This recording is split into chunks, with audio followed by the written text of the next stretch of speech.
All right, good evening, everyone. You're welcome to the grand finale and the third day of Africa Emerging Leaders Conference 2024. Are we all together? Please, if you know you're here, can I see your comments?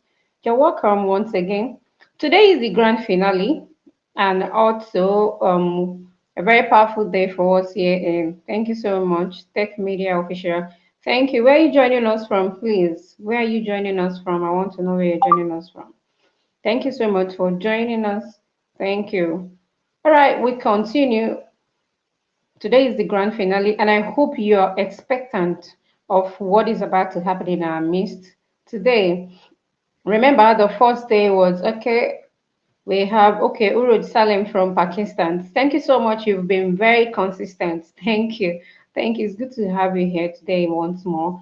It's a pleasure having you here. So we are proceeding, and today is the grand finale of the African Emerging Leaders Conference 2024, and I know you are excited to be here. Remember, my name is Loveline George, and I'll be your moderator for today. So I am so excited to be here, Prince of Art. Thank you so much for joining us. Thank you. I am also excited to be here, and I know you are also expectant.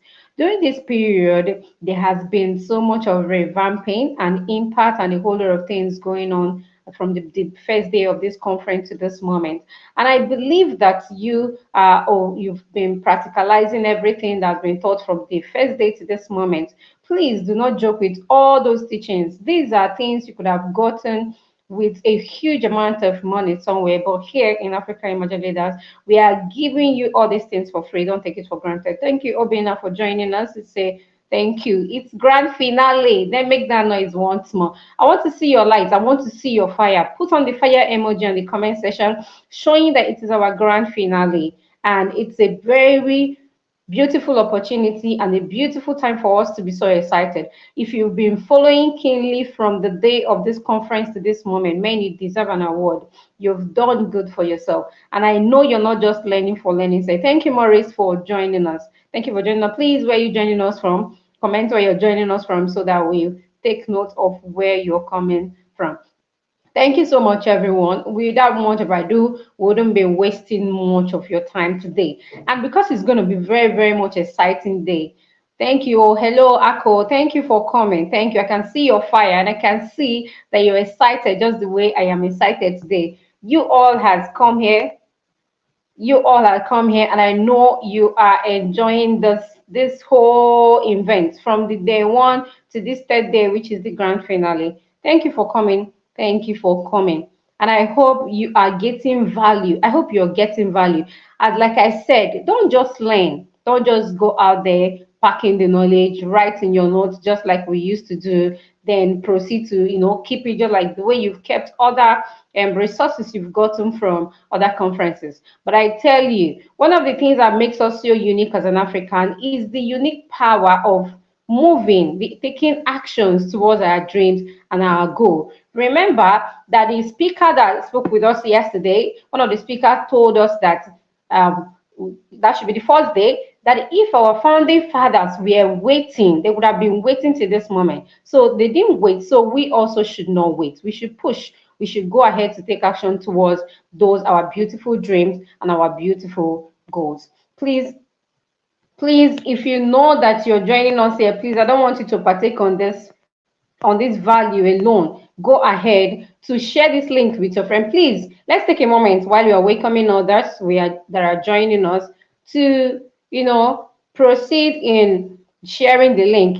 Somebody who has been crying, waiting to have this value, waiting to get this knowledge. Please copy the link and send it to them. Tell them to join you, that something is happening here today. I am so excited to have you. And I know, please, if you've shared this link if you've shared the link of this event, please go ahead and comment and tell, maybe comment shared, so that we know that you've shared it. How you've shared it, please share it to your brother, share it to your sister, share it to your siblings, share it to everyone you know across the globe and in Africa. Please let them know that a powerful thing is also happening today, and today is the grand finale. You've been enjoying this program from day one, and someone else also had to also follow you and benefit from what you've benefiting from. Please share the link. Go ahead and share it. Without much ado, we'll be proceeding We'll be proceeding. I hope you can hear me there. If you cannot hear me, please put in the comment section if you cannot hear me, please. Please. I want to be sure that we all are in the same page. Can you hear me? Put in the comment section, please. Notify me in the comment section if you can hear me, please. Let me know if you can hear me. Let me know if you can hear me. Let me know if you can hear me. Can I get a thumbs up if you can hear me, please? Can I get a thumbs up if you can hear me, please? Let me know. Let me know. Can you hear me, please? If you can hear me, let me know if you can hear me. If you can hear me, let me know, please. I don't want to be talking to myself alone. If you can hear me, let me know, please. Are we together, please? If you can hear me, let me know if you can hear me in the comment section. Let me know if I'm not breaking out in transmission.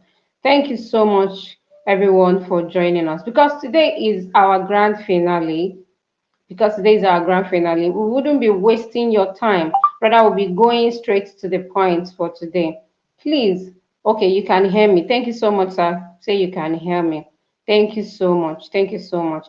Thank you so much. Okay, without wasting much of our time, we'll be welcoming our first speaker. Please. We'll be welcoming.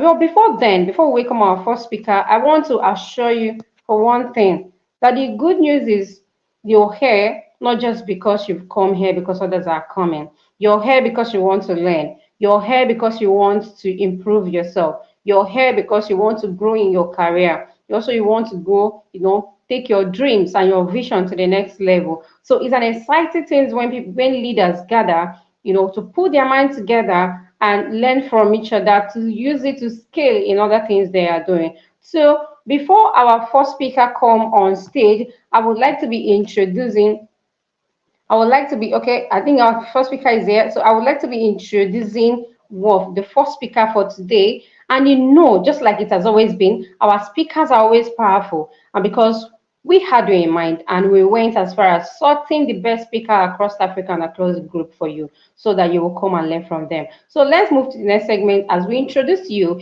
a powerful woman, someone who has done so much great for herself and for the Africa continent. I introduce to you Miss Sarah on the stage. Please let's put our hands together as a welcome Ma'am Sarah Sarah Monica to the Kamara floor. is a Sierra Leonean student at the Institute of Public Administration and Management, University of Sierra Leone, pursuing a BSc in Entrepreneurship and Innovation. She is the founder of Student Entrepreneurs Network Sierra Leone, CEO of Student Savings and Loan Association. She is an entrepreneur, facilitator, motivational speaker, minister of God's Word, 4+ years of experience, dedicated, organized, and methodical individual.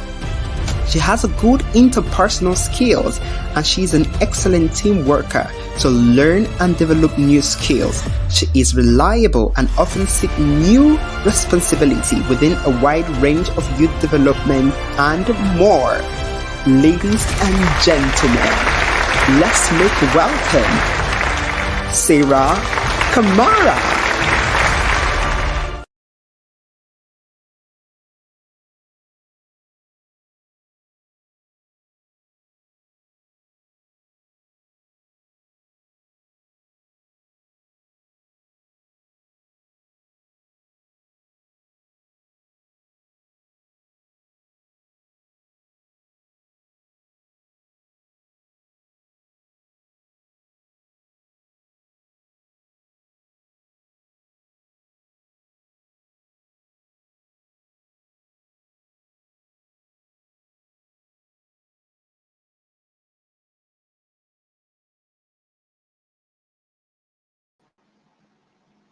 Hello, Ma'am Sarah. Good evening. Hey,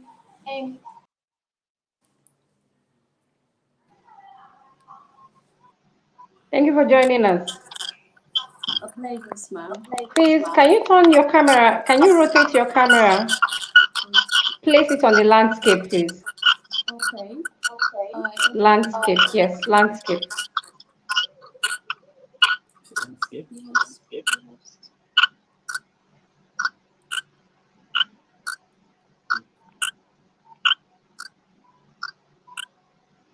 Okay, one more time. Landscape, please.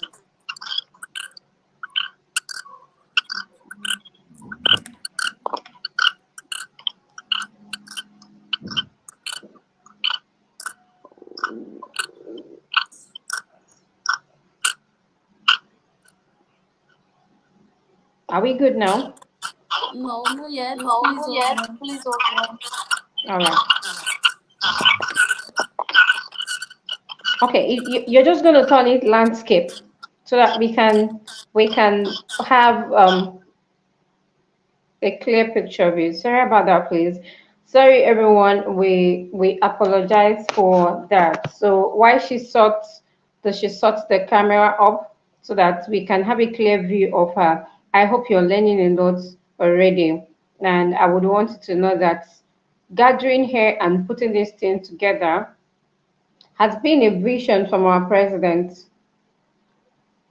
has been a vision from our president, and this is someone who has Africa at heart. And this is one of the reasons why he puts all so much effort to make sure that we are having this experience in Africa Emerging Leaders Conference. So I want to use this medium to appreciate the general body of Africa Emerging Leaders Network, our president, our vice president, the chief growth officer, and our general secretary, and all the ambassadors of Africa Emerging Leader all over the world, all over Africa. We want to say thank you. We want to say thank you. And for you joining us here, that has been with us here from day one to this moment, we want to say thank you for being here with us. We want to say thank you for being here with us. So while she's sorting that, I would want to make a welcome, maybe probably a brief chat that for our president. Maybe our president will have come on stage for a few seconds just to say hello to you and as well, interact with you and know how you are doing while we wait for the our first speaker for today. Mr. President, please, if you're there on stage, please can you come up maybe few seconds words of charge to us while we move to the next segment. I hope we are good. I hope we are good from your end. While we wait for our president, please can we put a round of applause for our president while he come on stage, please? It's just a few charge. We need to hear and also see how excited he is about the grand finale of today, please. All Are we right. together? Thank you. Thank you so much. So much. All right, thank you very much for joining us, Mr. President. Good evening, sir. Good evening to you, my Evening wonderful to creator you, and my the wonderful creator and it's a programs. pleasure. Programs. So, can everyone hear So, me? can everyone hear me? Great, great. All right. So, I want to thank each and every one of you for your commitment so far being here. Day one, day two, today is the third day. Yesterday I was having a chat with the people who were live on here, and I shared a couple of things with them. I was taking them down the history lane. I was telling them something that happened 125 years ago that birthed what we are doing here today, the reason why we're all gathered here. And it was about the Berlin Conference, that happened in 1884, 1885, between that time. It was organized by a man known as Otto von Bismarck. Otto von Bismarck gathered European leaders from different countries in Europe: Belgium, Spain, Britain, and all of them. And they had that meeting. And their major goal was to divide Africa. That was their goal. That was the idea. So they had that meeting, group of young men like you and me. And then they had that meeting and they divided Africa and laid claim to our territorial borders. And then it was like Belgium, you have here. Britain, you take West Africa, and Spain, they just divided Africa. And this singular act or decision or event that took place 125 years ago by young people like you and me has continually influenced our future as a continent. It has continually influenced our progress. It has influenced our politics. It has influenced our economy, and it has influenced our pain. When you see any young person in Africa who is continuously complaining about the state of things in Africa, that pain is as a result of what happened 125 years ago by these young men. And Africa since then has continually been exploited. Our youth has been exploited. Our future being exploited, our commonwealth, our natural resources. And now we are here. The theme of this event, this conference, is tagged the vision of our founding fathers, unity in our diversity.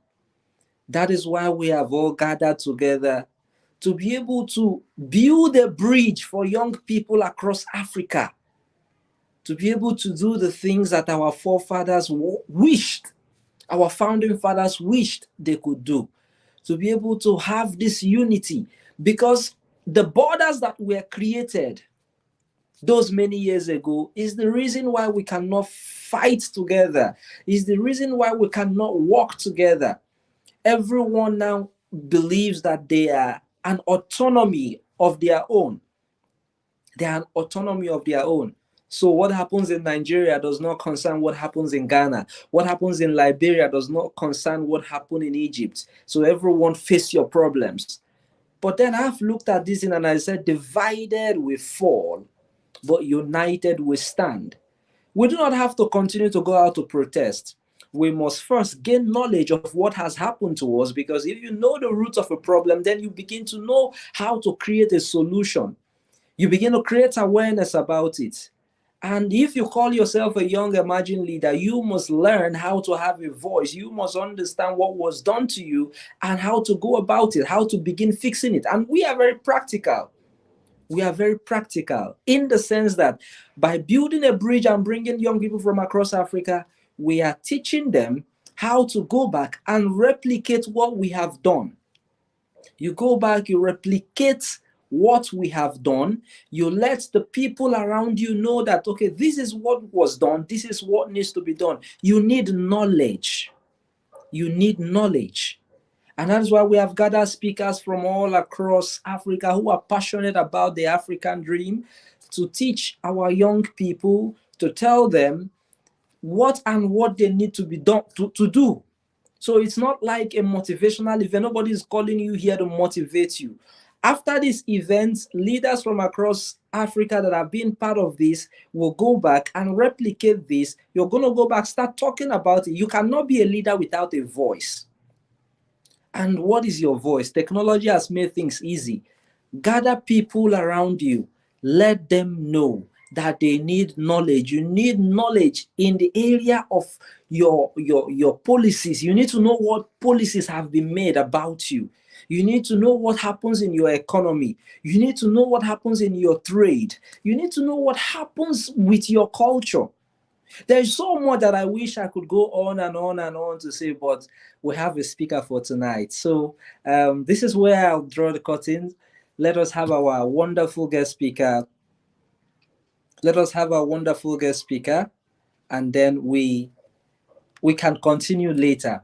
So stay put. If you're watching this, invite your friends, share on your social media. You're not committing a crime. So share on your social media, invite your friends, and let them know that they need to come here. There is something you are going to learn. There are opportunities that are going to be shared by our speakers. Okay, you're welcome from Malawi. We'll see you. So invite your friends, share the link to this YouTube video, and let them join us. Thank you very much, and hang in there.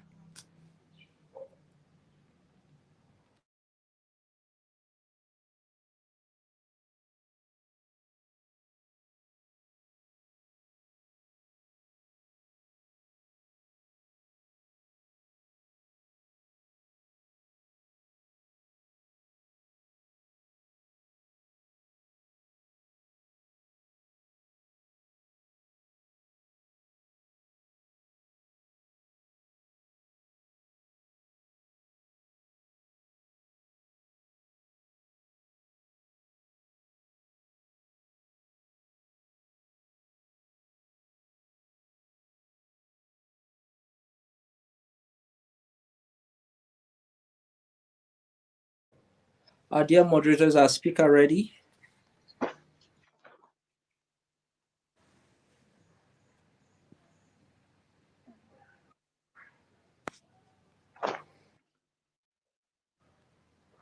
All right, thank you. That was a wonderful speech from our president. So, without wasting much of your time, please, like we said, if you've not shared this program, please share with your friends. So, we have people joining us from all over the world. Um, we have Lipange. Sorry if I didn't pronounce that name very well. Joining us from Malawi. We appreciate you all for coming here today, and I hope you can hear me clearly. Please, can you hear me? Can anyone hear me? Are we together? All right. We Yes, have our yes, speaker ma'am. back on stage already. All Sorry, right. Thank you so so much sorry. for joining us. It's okay. Yeah, it's a pleasure. How you doing, ma'am? I'm good. I'm good. I'm fine. How about you? By the way, I'm doing good. By the way, you look beautiful. Thank you. So do you. All So right. Thank you sorry for about joining earlier. us. I was trying to. Yes, thank you too. So sorry about earlier. My phone was giving me some issues. So that's why. Sorry. It is. It is okay. It's understandable. It's Yeah. okay. All right. Well, the meantime, because of we've taken much of the time of our audience, we be introducing you to them. Of course, they are Okay. here already waiting for you, and we're introducing you to them while you take up your topic for today. So we believe that the time you're going to spend with us is going to be very much impactful, and because we've been so expectant. Thank you for joining us. At the moment, I'll be leaving the stage for you while you proceed with your topic. Thank you. You're welcome. Good evening. Good evening, everyone. Good evening, innovators out there. Good evening, educators. Good evening, fellow change makers. I am Sarah and Kamara. I have the immense privilege of representing my beloved country, which is Sierra Leone, at this Distinguished African Emerging Leaders Conference 2024. Today, I want to talk on the cornerstone of sustainable progress, which is good decisions, the thread that waves together the narratives of African leadership, African education, African innovation, and African empowerment. What is good decision making? This is the process of you selecting the best choice among various alternatives to achieve a desired outcomes. In our continent,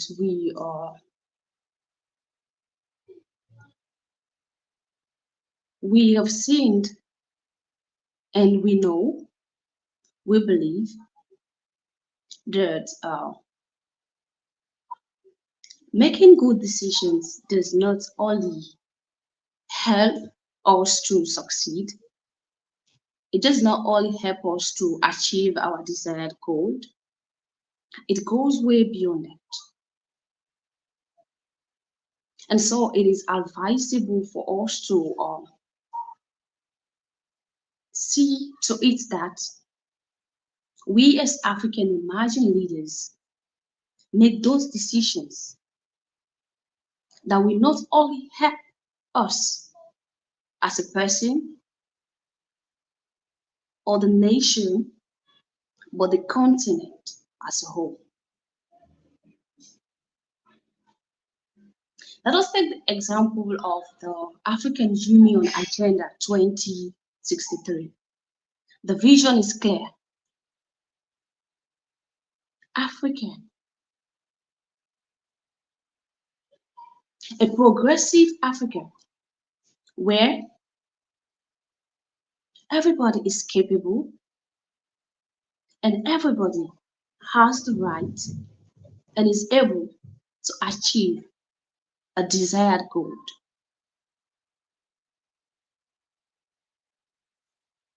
As leaders, we are expected to make decisions that will help us, help our continent in decision making, in leadership, in innovation, in education, and in empowerment.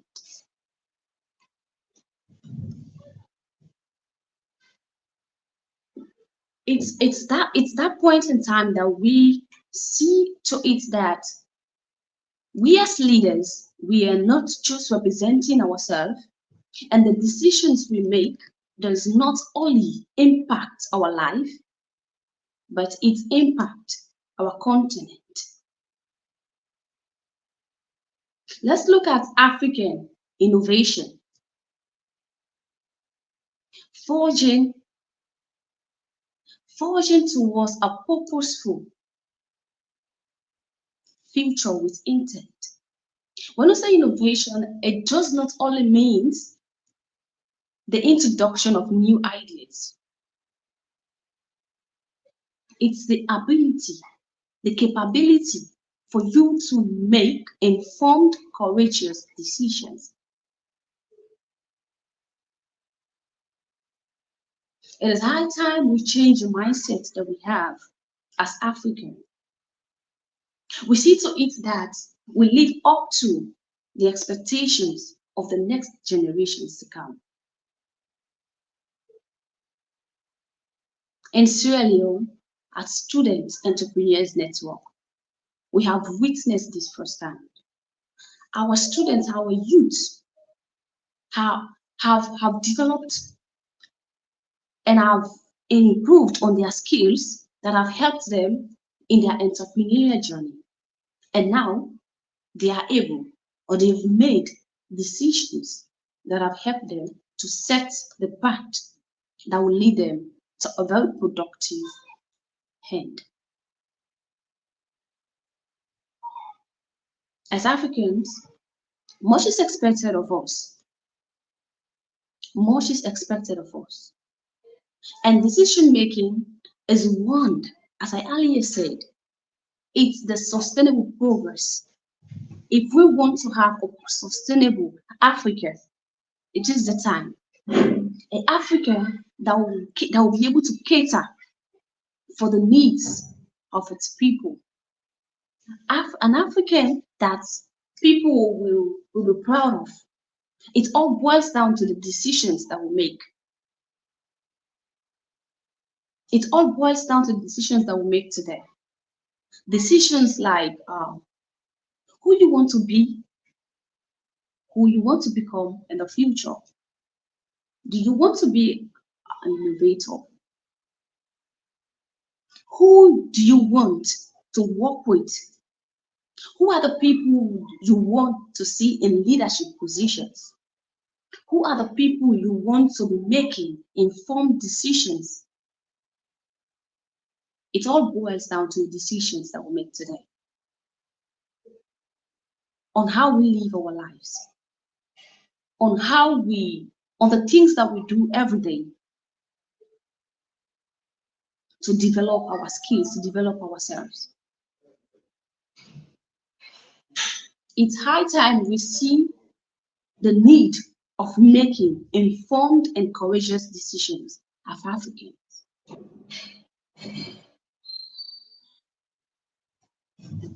This is the time. This is the time for us to see to it that our decisions are informed and are courageous. Because if they are not, then the question is, how do we want to see Africa in the next 5 to 10 years? How do we want to see Africa? How do we want to see Africa? Yes, it is indeed true that the decisions that we make, some are personal, yes. But there are some decisions that we make goes beyond our personal lives, our communities. It goes beyond governance. It goes beyond society. Yeah. So that is more the reason why we should make informed decisions. Mind you, making a good decision is the process of you selecting among the various alternatives. Yes, that is to say, we have all the things that you might want to choose, but you ask yourself the question, is it the right thing for me to do? Is it the right decision? Let's take it, for instance, to the leadership point of view. You want to be a leader, or you are, people see you as a leader, they have placed you in a leadership position. Much is expected from you. What are your principles? What are the things you stand for? As a leader, you should know what you ought to do, where you will do it.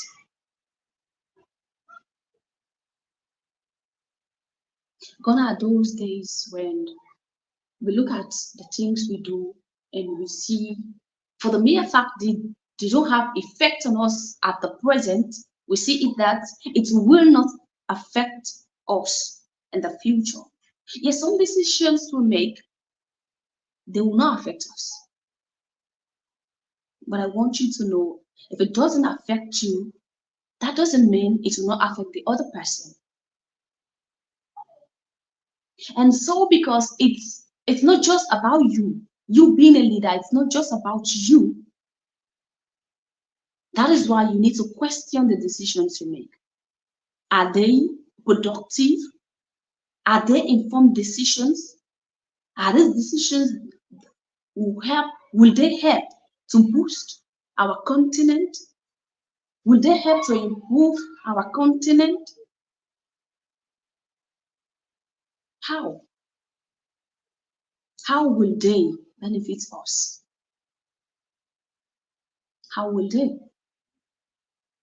It's a big question that we should ask ourselves as African leaders.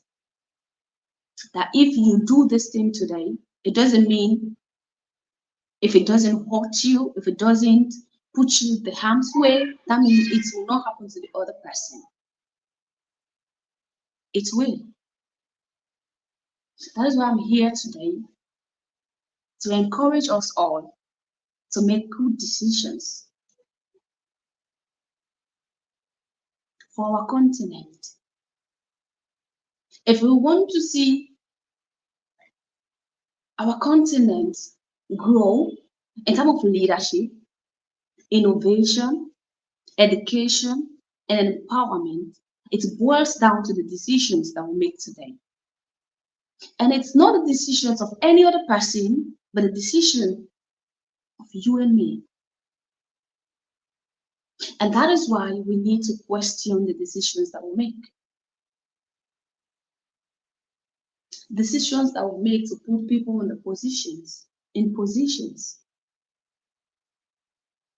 Decisions that we make to sit and solve problems. In Sierra Leone, I'm sure it's not only limited to Sierra Leone, but let me just start from here. In Sierra Leone, we have over 80% of graduates that have graduates from universities that are sitting without having job opportunities, like they don't have sustainable jobs. That has been a problem, and it's still a problem. Yes, we expect the government to provide, but the question is, will he be able to provide for everybody, considering the number of graduates we have every year? Will he? That is a big no. Of course, it's a big no. It's a big no. That is why at Student Entrepreneurs Network, we see to it that we bring students together, change their narrative, their mindset that, yes, Government, if there are jobs, they will provide them for us. But if they are not, and it's not even guaranteed, it's not guaranteed that after graduation you meet a particular job out there waiting for you. No, it's not guaranteed.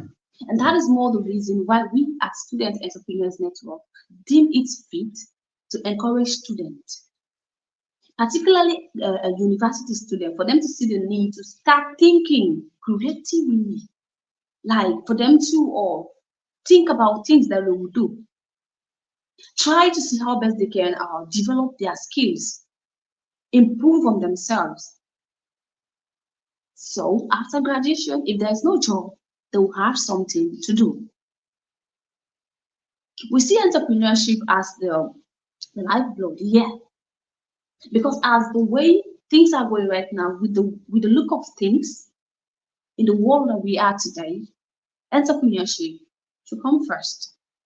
Because you having an entrepreneurial skill will help you to stand out, will help you to be creative enough with what you do and the things you involve into. We One of our products at Student Entrepreneurs Network is the Student Savings and Loan Association.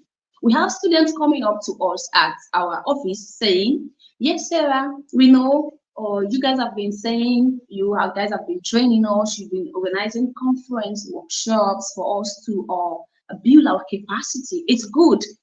But yes, some of us have already started, but we don't have that enough capital to continue with our business or to take our business another level." These are the people who you sit with and ask them, "Do you have a bank account?" They'll say no. Since you entered university, how much have you saved? They will tell you nothing. They will say nothing at all, like they have never saved before.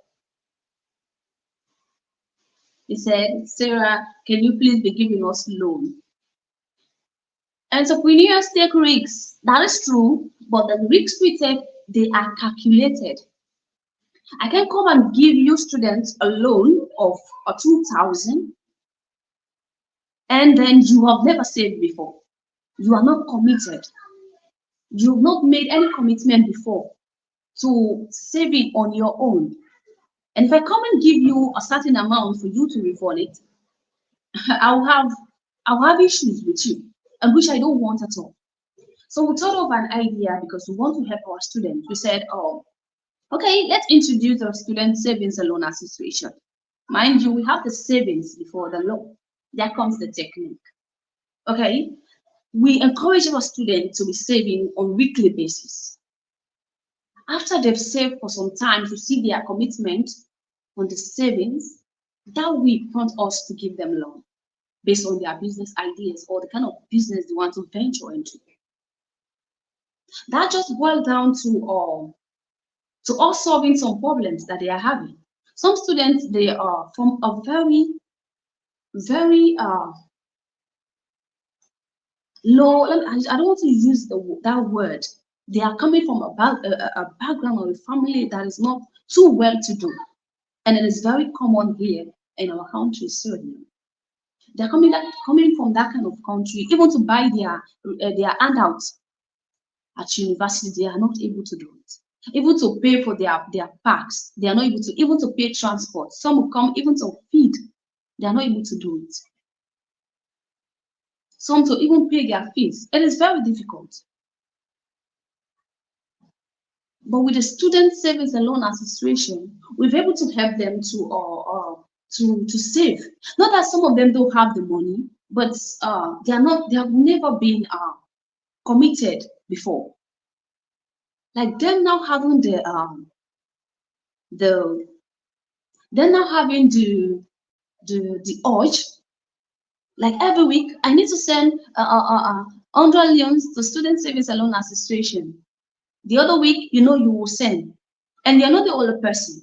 And these are the people we tell that you will receive loan based on your commitment.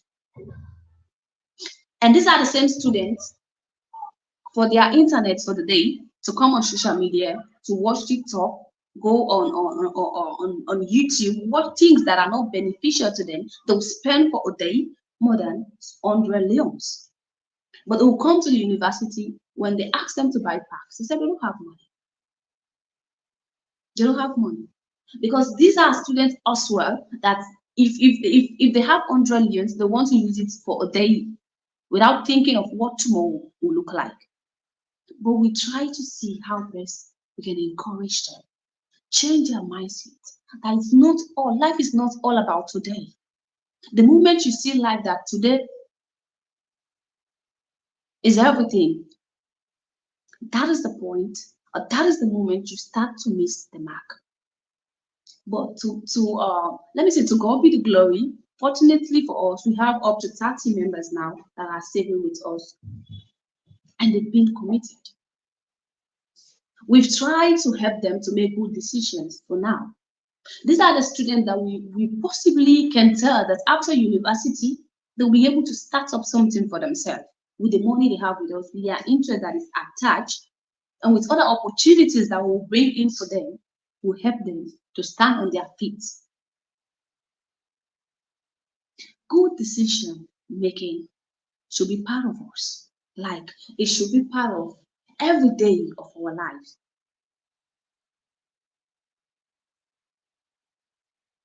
When we want to particularly for students, let me come there. If you want to go to the university, don't just go and study a course because your colleagues are doing it now.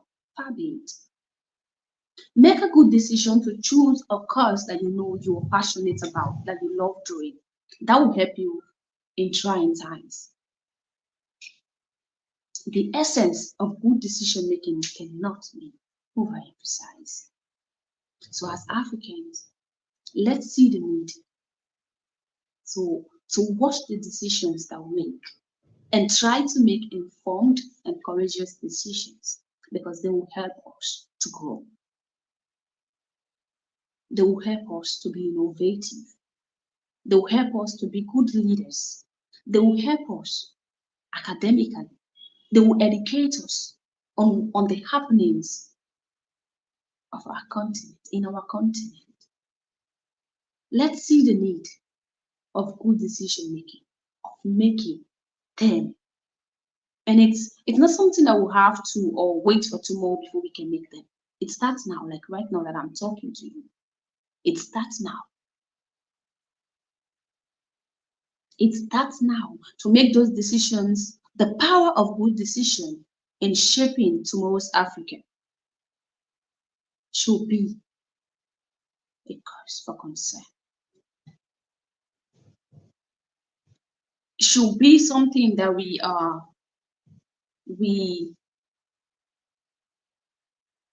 should be part of our daily routines. Let me ask you, do you want to see Africa in a very, as one of the development continents in the world? The question is, as leaders, how we ensure that every decisions we make, whether in governance, whether in business, whether in communities, aligns with the aspirations of our people, should be our concern. As African emerging leaders, let's see to it that we work on the things that we know that will help us to make informed decisions. Let's see to it. Making informed decisions it's of essence. I tell you no lie.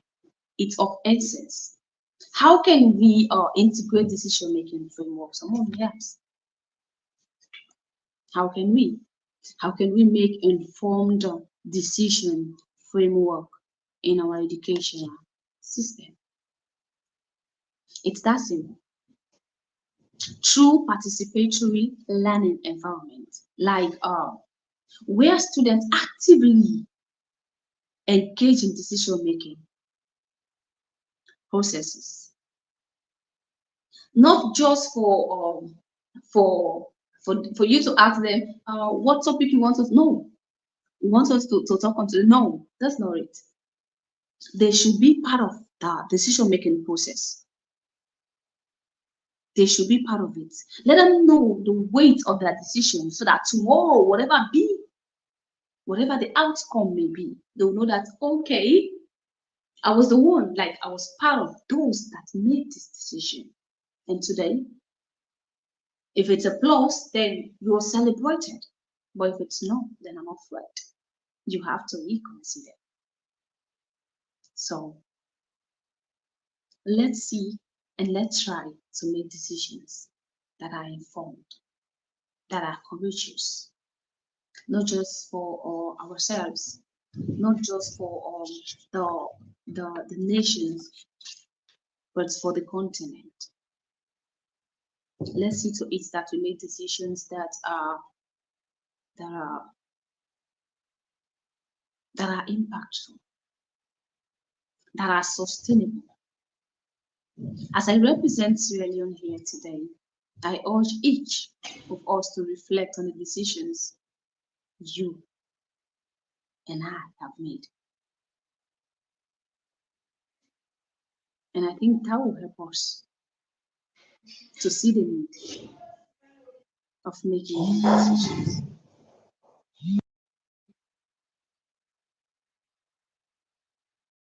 Thank you for this opportunity. And I look forward to collaborating with all of you as we work on this path to make Africa a very productive, a very sustainable, a very unique Africa in terms of African leadership, in terms of education, in terms of innovation, and in terms of empowerment. Thank you.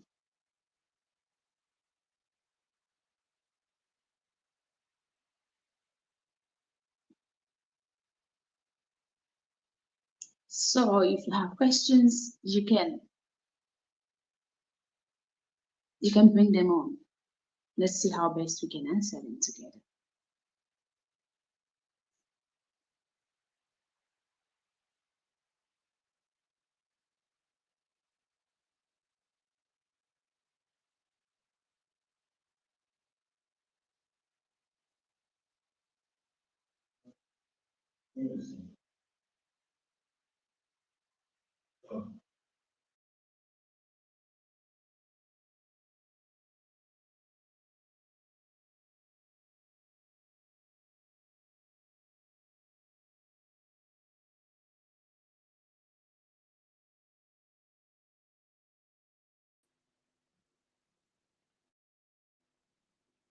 All right, thank you so much. That was a powerful session from Ma'am Sarah, representing Sierra Leone in Africa Emerging Leaders Conference 2024. And that was a very powerful and insightful one. I don't know if she can be back on stage, please. All right, thank you. That was a very powerful one. Thank you so much, Ma'am Sarah. You're Um, welcome. we, You're we, welcome. we, we want to appreciate Africa and also appreciate Sierra Leone for the gift of you because you've done so much. Like it was as if you were speaking to me directly. And I think I personally will be taking so much informed decisions and some courageous decisions after this conference. I love Okay. the fact that you pointed out on and students and the importance of savings for students because major challenge or should I say that there has been a concern when it comes to African students or should I say the youth Yeah. in Africa.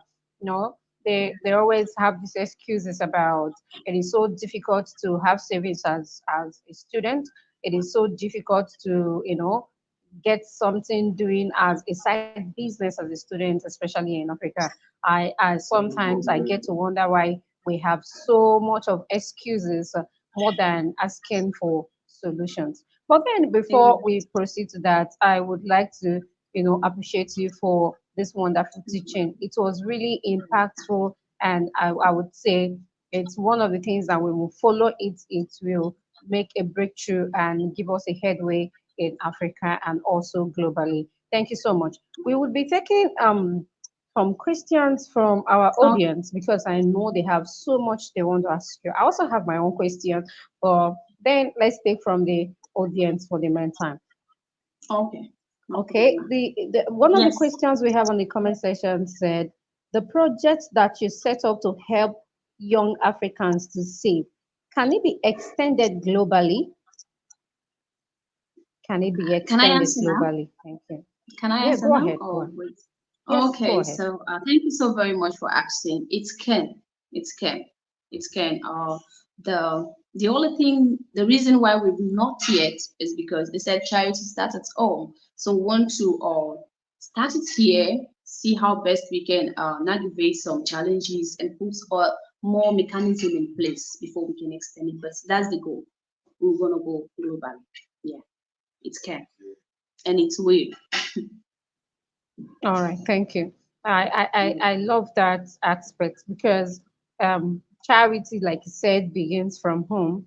And Yeah. I would want to say, please, whenever you and your team or your organization is ready to extend that beautiful saving program across the globe and other countries in Africa, please, our doors will be so much open to let us know through the board Okay. or the president of Africa Emerging Leaders Network.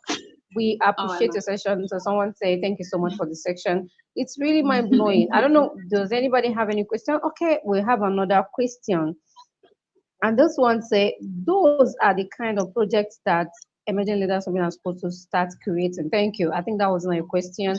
It was an accolade in support Comments. to what you've just Yeah. said. Yes. Thank you so much. Now, I would like to be asking you a very sensitive question. Maybe proud. Should I say Mm-hmm. sensitive? I would say it's one of the things that has been so much concern when it comes to the African youths and savings and the rest. Now, like we were saying before now, some of them usually say that the reasons why they don't save it's because they do not have a source of income being a student. Mm-hmm. Now, I want to ask Mm-hmm. again: do you have any solution to this maybe this question or these things that have been bothering them when it comes to I can't save, I am a student, I've not been able to feed myself, let alone saving as a student. Do you have any answer or maybe probably a pathway or how they can go about this to be able to extend or probably create a cash flow for them, so maybe probably an advice or something like that. So when we try to tell them to save, we will know that definitely we are telling them to save from their profits and not just to save from any money they get. Thank you so much. I would like you to attend to that.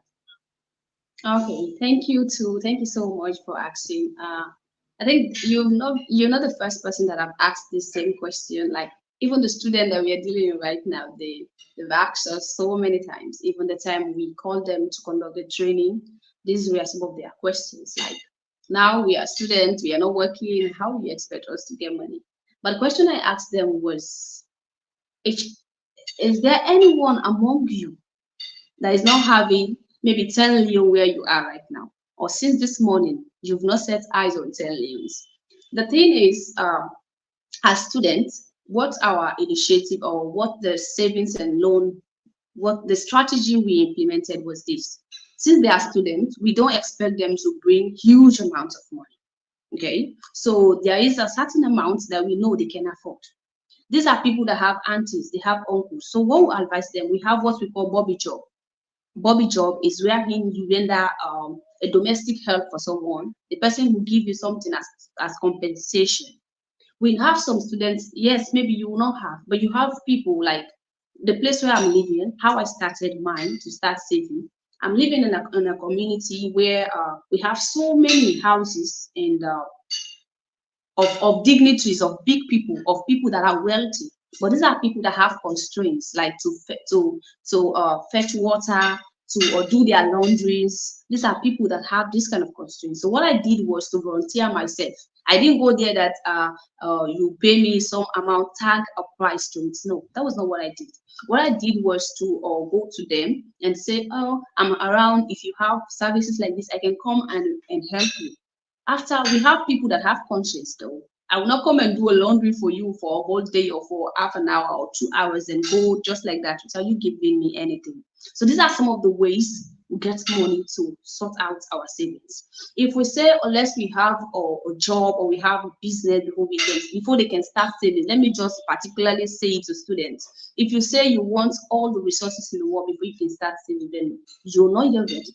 Let's start with the little that we have now, like the lunch your mother gives to you. The money you used to buy top up to come online to do TikTok that are not necessary. Use them to save. Save for your future. So these are some of the ways or the means for them to have money.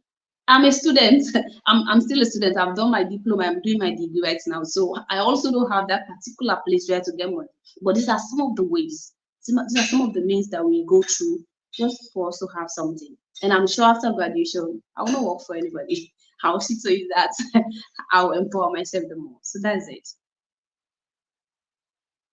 All right, thank you very much. That was a wonderful one and also a practical example. Now, the good news is you're speaking out of experience.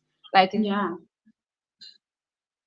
so this is how far you've gone and or you're also pushing up in your savings. So sometimes when we tend to advise some of the young African students, they would always be like, you're not in my shoes, so you don't understand. But I love the fact that you are also a student and you're Mm-hmm. doing this good for yourself and also for your country, Sierra Leone. So we appreciate you, and we keep pleading that you continue to impact on the African youth as much as you can, because this is just a common goal for all of us. Now, we'll have another question in the comment section that said, what advice do you have for a young African who wishes to create a practical solution for other young people across Africa?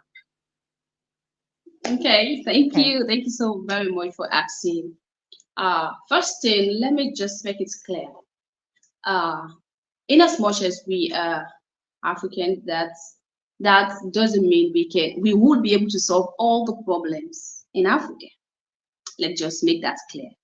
So, how can a young African or a young youth solve a problem for others? Like what I'm doing right now. So, first off, you need to identify. You don't just need to go, let me say, bigger. You first of all, if you're having like a friend zone. In your friend zone, you're five in number, or you're three, or you're four in number. Or if you're a youth, you have people, you have friends that you mingle with. You have a community that you're in. So first thing what you need to do is to have like a talk with other youths. Try to know what's wrong with them. What are their worries? What are their concerns? So by so doing, you see how best among those that they've explained, you have some that they will maybe the one will say, I don't have like what happened to me. The other person says, Sarah, we don't have money to improve or to develop our business. The other one said the same thing. So this is how you do it. You interview young people, try to know what their concerns are, try to know what they need, what they want to see, what they want to see happening in Africa. You talking to them, it's not be like all of them, you take all of them their concerns. No, you try to see among the, maybe you talk with five, the three of them, maybe their questions or their concerns will be related. This is how you come up with something that will work out for them all. Because I tell you, you will not be able to solve all the five of them their problems, but try to catch one. In catching one, you talk to yourself. Yes, these are some of the concerns that my colleagues have. What about me? What's my concern? What do I want to see? Who do I want to be in the future? Because if you know your part, if you know who you want to be in the future, that will guide you on solutions that you want to embark on. Because you working out a solution, it's very involving. I tell you no lie. It's very involving. That is why it's it of essence for you to work out a solution that is in line with your passion. It's in line with what you love doing. Like what I'm doing right now, putting students together. That has been part of me since I was in secondary school. So even coming to my university stage, I've got so many challenges, but I'm still pulling through. That's because I love what I'm doing. So you can find way to solve other young people's problem by talking to them. After that, you talk to yourself. If this is what you want for yourself, if this is the path you want to see for yourself, because if they said their problem is agriculture, yeah, they want enough food on their table, or they want to see more of agricultural products, then you say, okay, let me go and open an agricultural farm or something like that. You understand? If you go and do it without you searching yourself is what you want to do, you will not succeed. Like for now, you started it to go, but it will not be sustainable. That is why it's advisable for you to talk to young people. By talking to them, you analyze their problems, their concerns, you relate it to yours, and then you work it out. I think that will help. All right, thank you very much. Thank you very much. That was, I think the audience is already saying that it's clearly understood. And I Yeah. love how you are giving a very practical example to every questions. So we appreciate your coming to us, and I want to say thank you once again to you, to your family, and also to your country, Sierra Leone, and generally to Africa for the gift of you. You've done so much for us here today. I love the fact that we are touching every part of um, the concerns in Africa, because when the Yeah. youth are feeling like they are being limited, one of our speakers yesterday said something. Even when you Okay. feel that the leaders in your country are not giving you the whole support to keep moving, then you need Okay. to just start from somewhere. Exactly. Exactly. Exactly. And you also Because the made the good same part is statement when today you that start, Africans, you said, talked about being a student. the good part is Now, being a for you to student, attract. you Hello, can I say something? all right, go ahead, go ahead, go ahead. Okay, so the good part of what the speaker said was if we let me say me and you, we walk to a particular person, say uncle, yes, minister of finance, say I want you to help me. I walk in and ask him that I want you to help me. I don't have they want to drive me for my fees at the university, but I don't have anything. Then you come in and ask the minister. Say, minister, I also want you to help me, but I don't have I have my fees, like I have 80%, but it's not complete. Me, I went there, I don't have even I don't even have 1%. So between me and you, they will just think of helping you because like you are already on the path. You've already helped yourself. The good thing or the thing that we should consider as Africans is that let's start. It's not about us just sitting relaxed. We are too lazy. That I tell you for free. We are too comfortable with. We always complain and we are in our comfort zone. It's high time we move from our comfort zone and go out there, seek out the solutions that we want to see. It's not about me sitting, you know what, Africa, I want this. No, those days are gone. You go out there, you make the move, and other people will follow. If you want to see a change, you start it yourself. So that's just it, my dear. All right, thank you very much. We appreciate you for coming, and I'll be adding to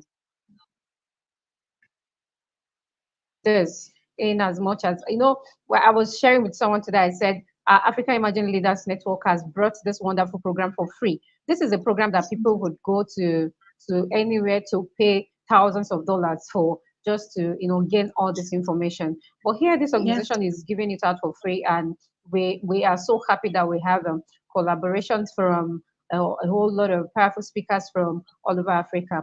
We are so much delighted to have you here today. Africans, we have to sit up. If you're listening to Yeah. us this moment, please you need to sit up. If Mam Yes. Sarah Kamara is speaking to you at this moment and you're doubting yourself as a student, saying I can't do it, Mhm. please, she has been doing this thing as a student. Go out there Exactly. and make your continent proud, make your country proud. We appreciate you for Yeah. coming on behalf of our president and also the executive of African Emerging Leaders Network and all the whole members of African Magic and Dental. We want to say thank you so much for coming. We It's a appreciate you, pleasure. and it's wonderful time. It was just a very beautiful time with you, and we hope to have you once again. And please do not forget, whenever it is time for you to shoot your opportunity of savings for students and the rest of that globally, do not forget to Okay. hit on our doors, and we'll be so Okay. glad to share I it. will do that. Thank you very much, I and will do that. please keep on Thank you. sharing, Thank you. keep on Thank sharing you. this wedding knowledge you have. We Thank hope to you. see you some other time. All right, thank you for Okay. joining Thank us. you. See you some Yes, other time. bye. All right, have a Thank you. beautiful evening. All right, You thank you too. so much, everyone. All right, bye. Yes.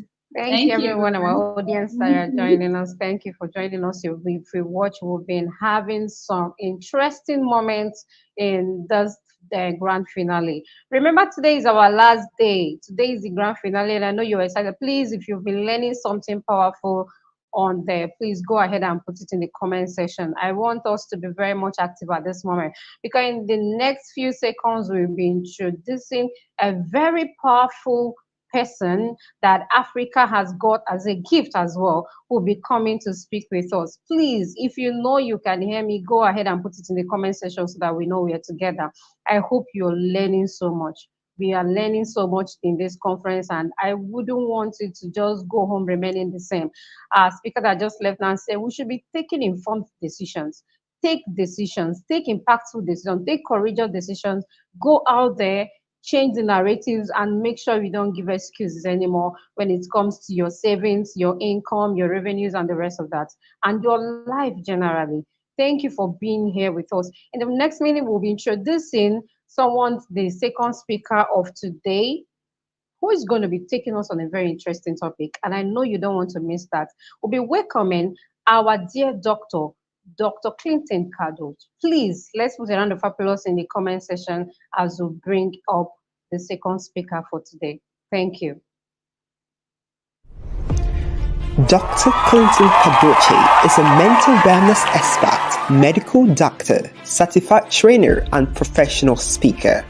He currently serves as the Mental Health Director at Lifeline Wellness Connect and as a consultant at Beyond Borders Consultancy.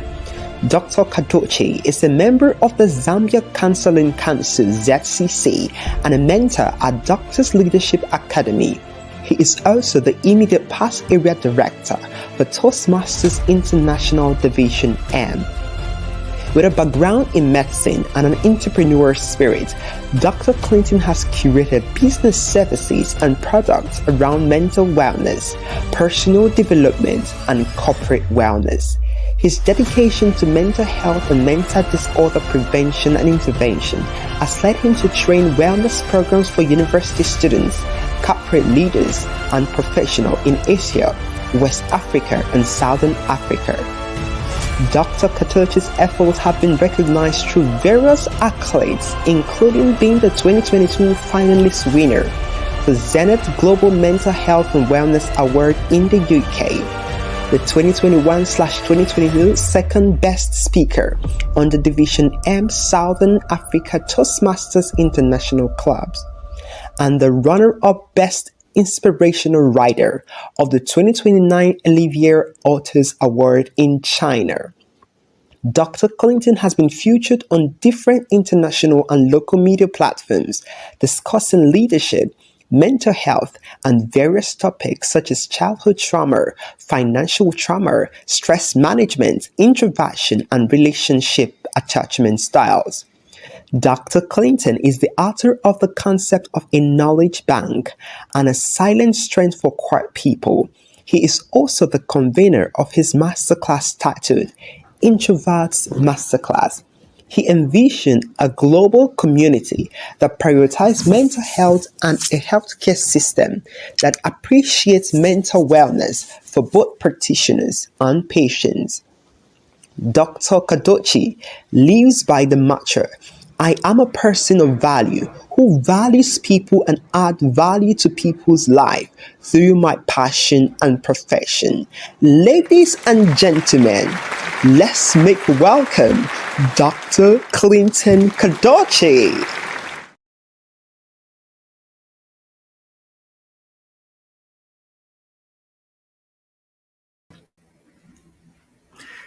Thank you so much. Hello, good evening. Good evening. Good evening. Glad to be here. Am I audible? Welcome. Yeah, you're audible enough, sir. It's good to have you here, Dr. Clinton Hadoch. It's good to have you. Thank you so much, and I'm glad to be here. Glad to be joining you all. I want to say thank you so much for coming to be with us today. It's truly a privilege that you've given us your time. We don't take it for granted. And our audience, as you can see, it's so excited to have you. So we hopefully will be learning so much from you today. And I want to appreciate Africa for having you as a gift. And at the same time, want to say thank you for being in Africa Emerging Leaders Conference 2024. It's a pleasure having you. Thank you so much for joining us. And I'll be handing over the stage to you right now, sir, so that you can carry up our youth and at the same time impact your wealth of knowledge to them. Thank you so much, sir. Thank you so much. Much appreciated and obliged to be a part of this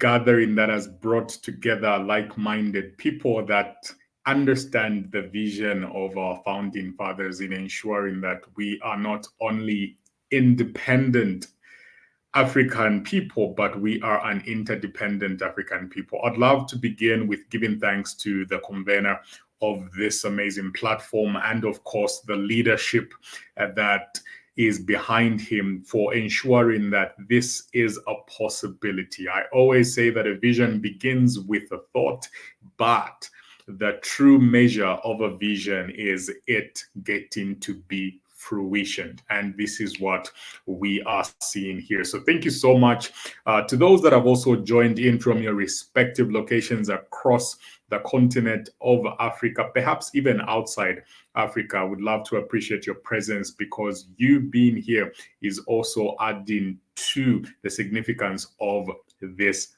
conference. And so I do have an amazing conversation to have with you today. I want it to be a conversation, not necessarily a presentation. Today, I want us to talk about the subject, a liberated mind for a liberated Africa. A liberated mind for a liberated Africa. Kindly help with just writing that in the chat box so that I know that you are following. A liberated mind for a liberated Africa. The theme of this particular convention is vision of our founding fathers, unity in our diversity. I'd like to just propound a bit on this particular theme because it speaks much volume, and I was amazed at a couple of things that I had to introspect on when I was preparing this, just basing it on the theme, vision of our founding fathers. We are all here with a common denominator experience of our history. And much of our history is hanging on the fact that we were all once colonized. And the colonization that we went through has left an impact on us, not only physically, but mentally as well. Part of the theme says unity in our diversity. I would also want to say that we have had much adversity that we have experienced as a result of the colonization that our founding fathers, our parents had gone through. The diversities that we have now are as a result of the adversities that our founding fathers were experiencing. But one thing that our founding fathers had decided to do is to be liberated. And that is why today I want to hang on this topic that we need to have a liberated mind if we are going to be a liberated Africa. Thomas Sankara once said, "It took the madmen of yesterday for us to be able to act with extreme clarity." And he added on to say, "I want to be one of those madmen because we must dare to invent the future." If it took the madmen of yesterday to give us the clarity that we're experiencing and enjoying today. It means that a person with a vision will not be understood. A lot of people will confuse him to be mad. Why? Because people are conformed to the norms, they are conformed to the things that are familiar. And so, getting out of the comfort zone that a person is conformed in becomes a challenge if we do not have leaders with a vision. The president of this network had a vision. And when he had a vision, his vision was to assemble different speakers from Africa to come and communicate to us and share with us what we're supposed to do for us to have international relations that would flourish and benefit each and every one of us. It started out as a vision, but today we are experiencing it. Today is, the last day, and I happen to be the second speaker simply because he had a team of people that bought into the vision, and we are here. If we are going to be liberated, we need to look at what vision is all about. Our founding fathers had a vision, and they did not just liberate us from our colonial rulers independently. They sought international strengths. And so we understand how in the southern region, I am here representing Zambia. We understand how in the southern region we have our own the late Dr. Kenneth Kaunda, who helped in liberating countries like South Africa, countries like Zimbabwe, countries like Malawi. Around here, there was a network of strength. The same mindset is what we see the president of this network using with his EXCO team, assembling a particular people that would bring change. And we're here. If you that is listening, whether be it in university, you just graduated, or you are working, if you are going to make a difference, you would need international relations. You would need people that understand where you are going and buy into your vision. What I would want to begin with, as we are setting the base started here, is that if you are not attracting the success that you desire, you better begin developing yourself, because success is attracted. We do not pursue success. We position ourselves for success. And later, the positioning begins to attract the right people, the right opportunities, the right business ideas, the right networks, and evidently, the right people that will be able to come and benefit from the positioning that you have placed yourself in. But that is only possible if you and I understand that we have a duty to liberate our mindset. What do I mean? If you are given an offer to work with another person who's Black, and the second offer would be that you would work with somebody from Europe. Maybe this person is from Italy. Maybe this person is from the Netherlands. You're most likely to choose the person from Europe than your fellow African. Why? It's the mindset. If you are given an opportunity to have a project funded by somebody from Kenya, or have your project funded by somebody from China, you are likely to choose somebody from China. Why? Mindset. We are currently experiencing the effects of the colonial rule that our forefathers had endured. I am a medical doctor and a mental health practitioner. I understand what we call epigenetics. Epigenetics is one of the things that African people are currently enduring, yet without knowledge. Epigenetics is something that can be linked to intergenerational trauma. And so the inferiority that we have as Africans, and I'm saying that because I have seen it and I can point it out, I can give you an assessment right now to prove that we as Africans suffer from inferiority complex, which is an effect of the colonialization that we had experienced. And all this has been passed down because of epigenetics. We are not the only ones that suffer this kind of intergenerational trauma. Even people that are the original citizens of, for example, America, people that had to move from Europe to America in the times of the First World War, you realize that they too have a particular trauma. People with the history of the Holocaust, those that went to settle in America, also have a history of intergenerational trauma, and their behavior in the USA can be linked to that trauma that they had. China is dominating the world today because they chose to be resilient over the trauma that they went through as a result of the colonization Japan had made them go through. If China can rise from the intergenerational trauma and dominate the world today, Africa can do the same. We are all victims of a particular force that was beyond us, but that should never be an excuse. Hence, our generation will suffer. Each and every one of us have an assignment in the generation we are born into.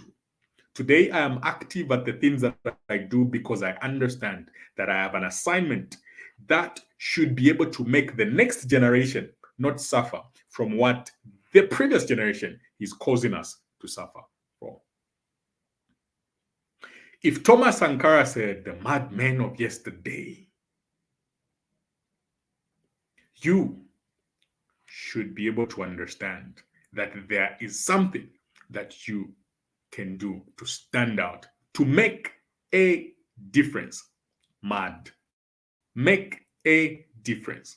The people that were considered mad made a difference, and that is why they were considered mad. But you and I have got something that you can do to make a difference. Are you ready? If you understand that you have something to do to make a difference, just share in the chat box to say ready, and I'll be able to share 3 particular points that I want us to understand if we are going to have a liberated mind for a liberated Africa. Are we ready? Let me see something in the chat box to show that you are ready. The first thing that we need to do is to understand what is against us. Okay? The first thing you need to do is to understand what is against us. Because you can be here and listen to all the different speakers. You are amazed. You even ask questions. But what will be the difference is if you will make an effort to apply the knowledge that convicted you. Otherwise, you will just have a journal of amazing thoughts, okay, without experiencing the amazement of those thoughts. A lot of us have attended summits, conferences, and all we do is knock off with knowledge that makes us go, wow, without the experience that makes us go, wow. If you're going to experience the transformation of the knowledge of the speakers that you've been listening to in this time that you joined, you have to make up your mind. And if you're going to make up your mind, you need to understand this first point. So the things that are against you, number one, is your thoughts. The things that are against you, number one, is your thoughts. A little bit of science. An average person in a day gets to have about 60 to 80,000 thoughts in a day. Right now, if it is even in time, perhaps you have had 50,000 thoughts in this day only. Because an average human being gets to have 60 to 80,000 thoughts in a day. 75% of those thoughts you have in a day are naturally negative. Naturally negative. We call them automatic negative thoughts. Now, why are they negative? They are negative because you and I have had experiences of failure, experiences of fear. We have had experiences of shame. We've had experiences of a lot of things that make us anxious about tomorrow. A lot of things that make us question the people around us. And so the automatic negative thoughts that we have override us anytime we have an opportunity to have change. When you listen to something new and you are amazed at the thoughts, you are likely to find yourself struggling to implement that change.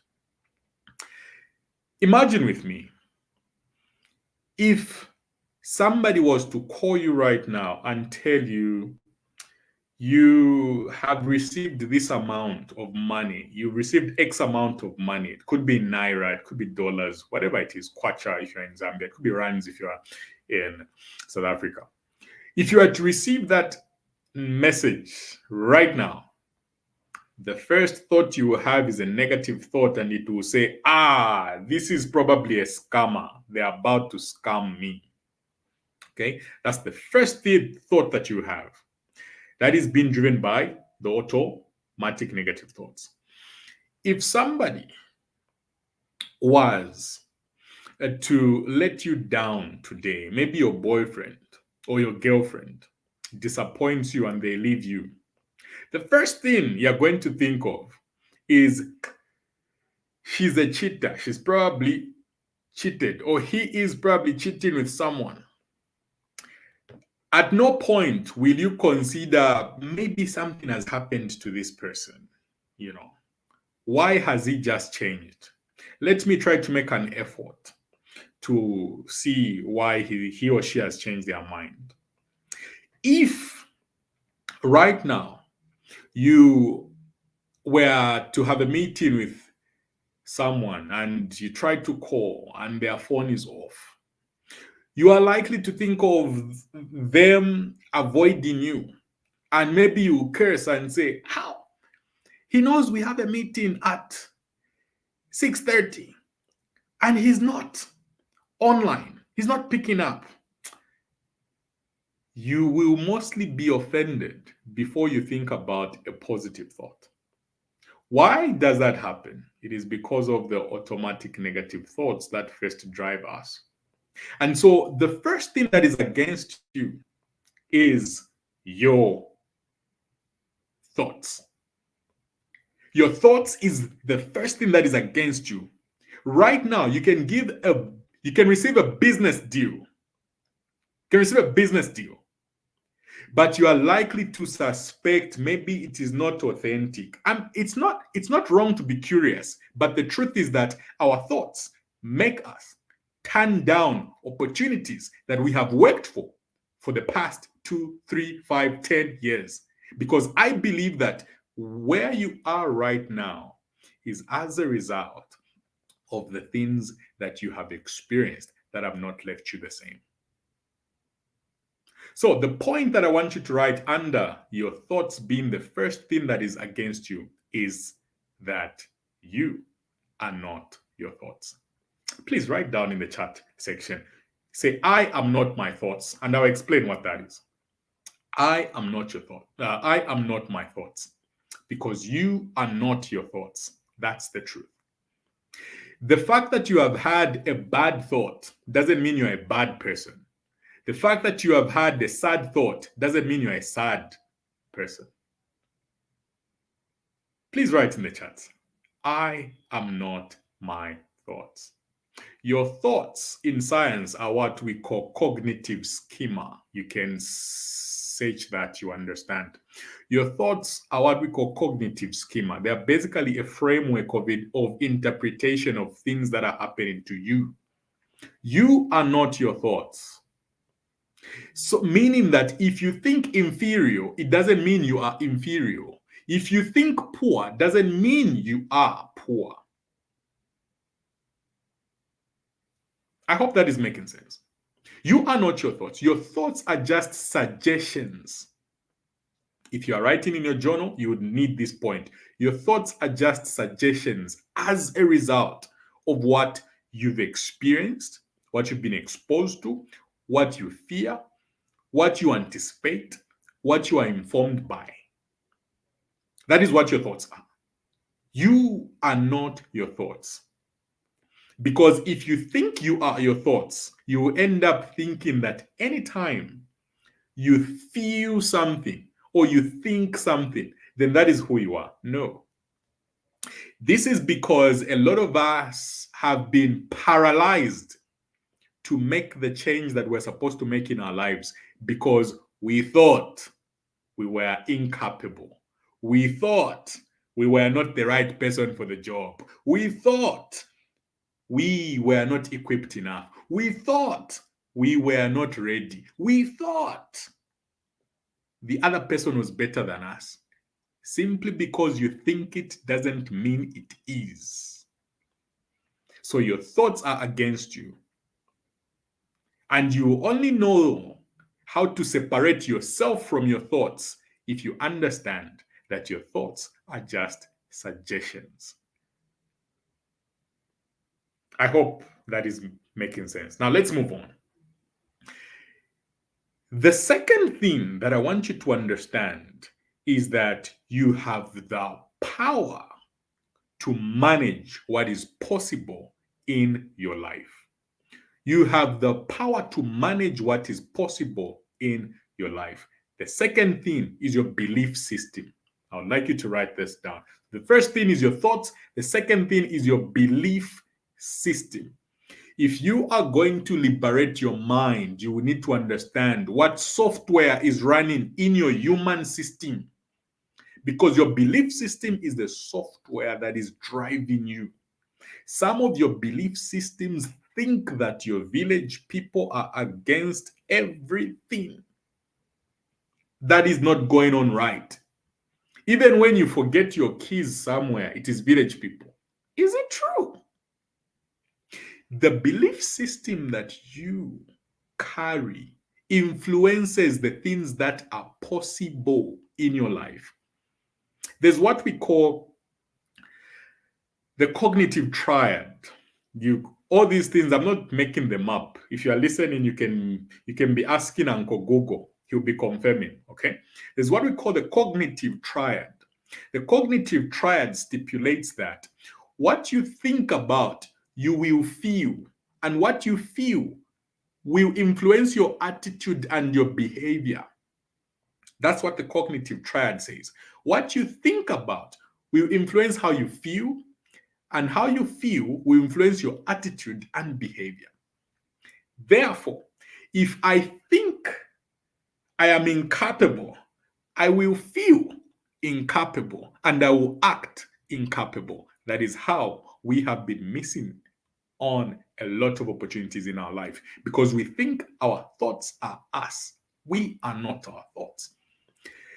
Our belief system matters because our belief system determines the things that are possible in our lives. So, what belief system are you running your life with?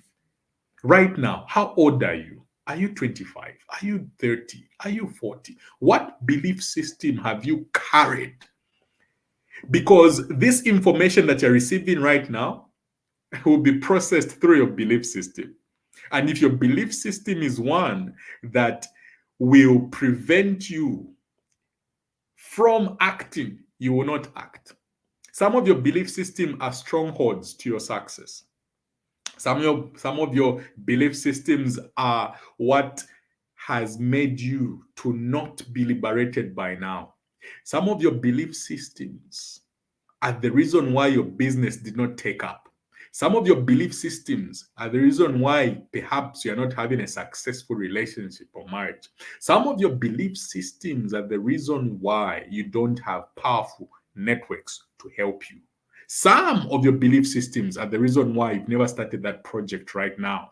Some of your belief systems are the reason why you are still financially poor. Your belief system matters. What belief system are you carrying? Is your belief system one that is helping you to think broadly? Because trust me, your belief systems are stronger than your village people. Your belief system empowers your thoughts. And so if you have a thought that is positive, with a positive belief system, you are going to act right and you're going to see possibilities in anything and everything that you can do. We'll get to that. Let's get to the third point. The third point is your narrative. Your narrative, your story. Each and every one of us has a story. And let me tell you something about stories. Every business has a story. Every brand has a story. We connect to stories because we relate to stories. Victims connect with victims. Rich connect with the rich. Or people that are opportunists, they connect with fellow opportunists. People that are always in denial of their potential connect with people who are in denial of their potential. Who are you connecting with? What story, what narrative do you hold about your life? Yes, you went through something terrible when you were 12 years old. Maybe you were molested. Maybe you were abused. Maybe you were manipulated. Maybe somebody scammed you. Is that the excuse you're going to live with all your life? See, even excuses expire at a certain point. You can't have an excuse of being an orphan when you're 40 years old. It will never be valid. It may make sense now for you to get some pity from people. Trust me, your time is coming. You look back and realize, what did I do? Your narrative matters. The narrative that you carry is determined up to you because you can decide to say, what happened to me? Or you can say, what happened for me? Look, a lot of people have turned their mess into a message, their misery into a mastery, and the adversities into diversity of possibilities because they decided not to have a narrative that makes them a nobody. And so you can move from being a nobody to being a somebody because of the narrative that you carry. And so, what story do you hold about yourself?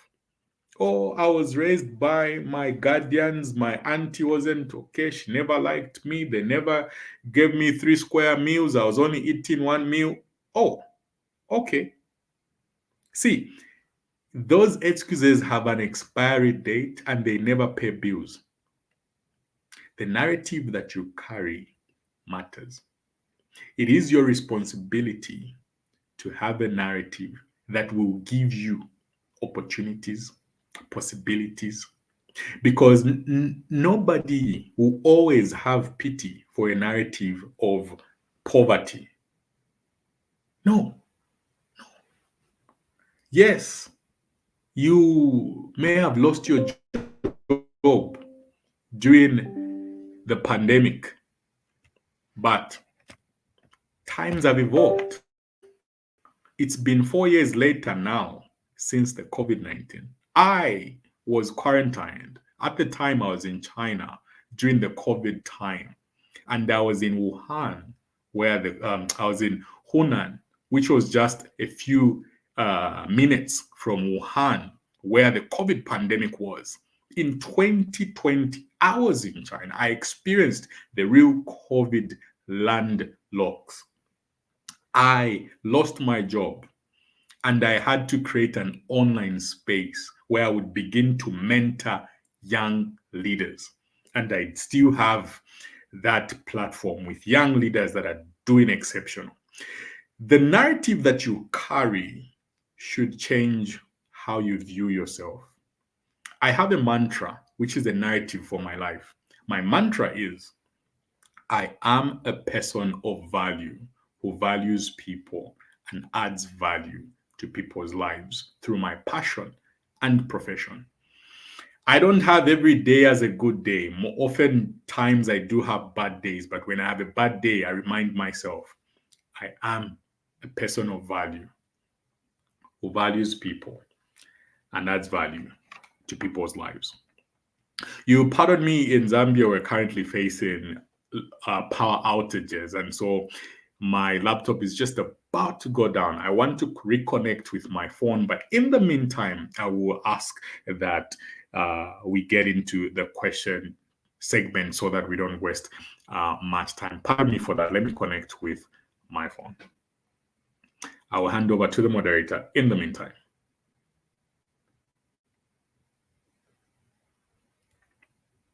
Is the moderator there?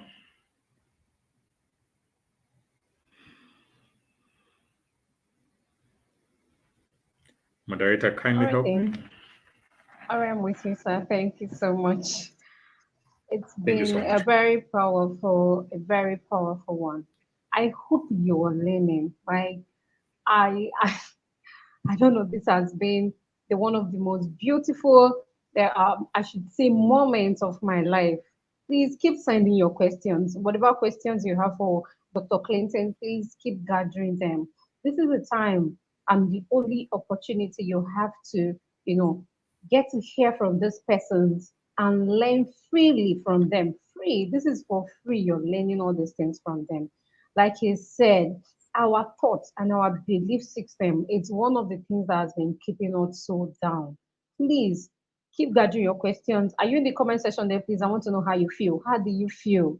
How do you feel about this section? Oh, thank you, Emmanuel. It's fire. Like I've been saying it, this is just fire on my bones because I don't even know how I feel at this moment. I feel so excited. I feel so awakened. I feel so challenged to sit up.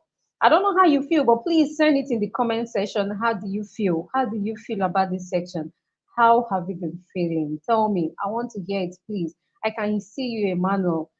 Please, it's the only Emmanuel that is in the comment section. Please, let's see the fire. While we wait for our speaker to be back on stage, I hope you're getting ready.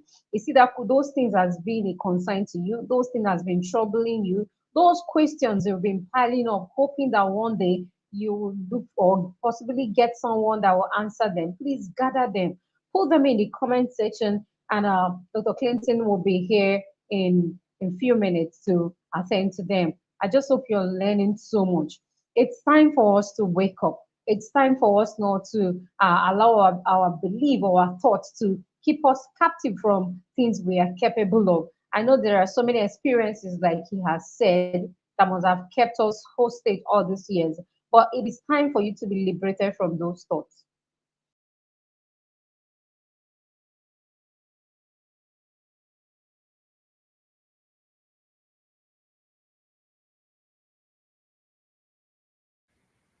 Okay, I am back. Just confirm if you can get me loud and clear.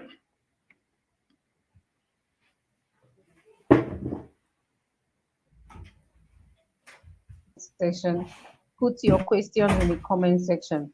He will be here anytime soon. And I hope you're with me. Okay. Please, are we still together? Are we still together? All right. Thank you so much and wake up back, Dr. Clinton. Thank you. Thank you so much. All right. So as we are about to get into the question time, I don't know if it's on my camera, but we cannot hear you, sir. Okay, just a minute.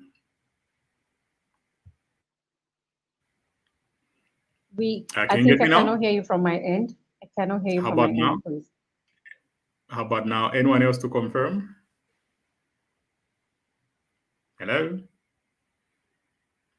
Okay, so I've received feedback that they can get me. Okay, let me continue. I think our moderator is just having some challenge there. Okay, may I continue now?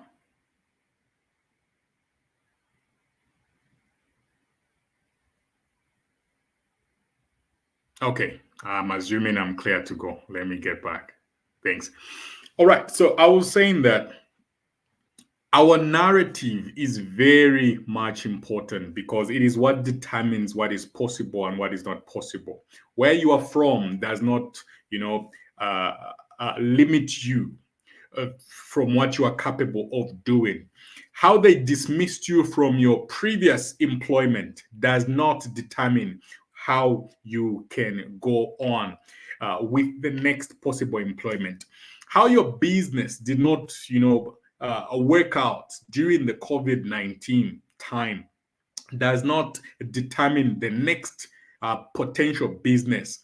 How you ended your previous relationship does not determine how your next relationship will be.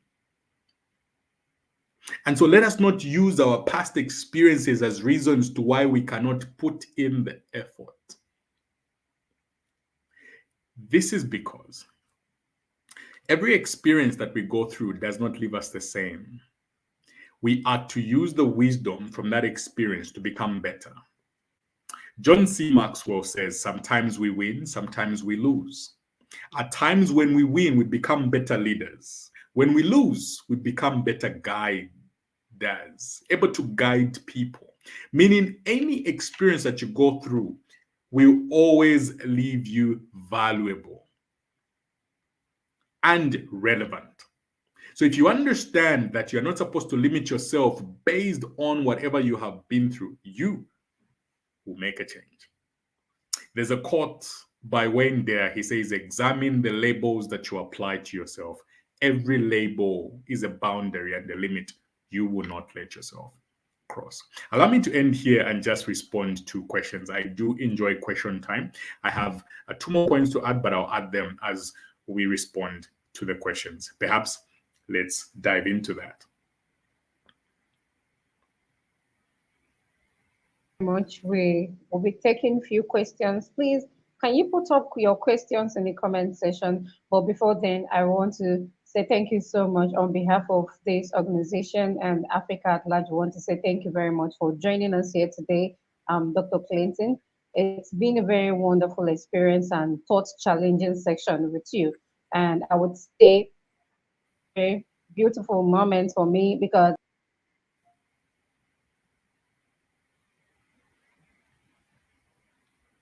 Okay, I think our moderator has dropped off. Do we have any backup?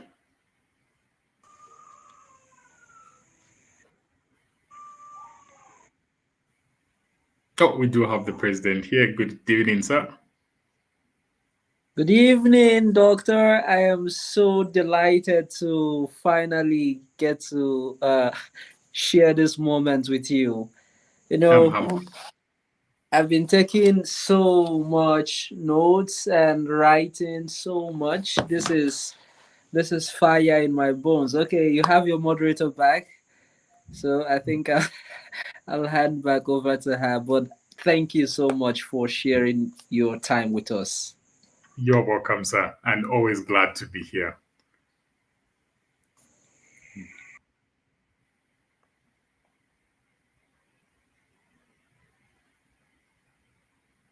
all right, thank you very much. Can you hear me, please? Loud and clear.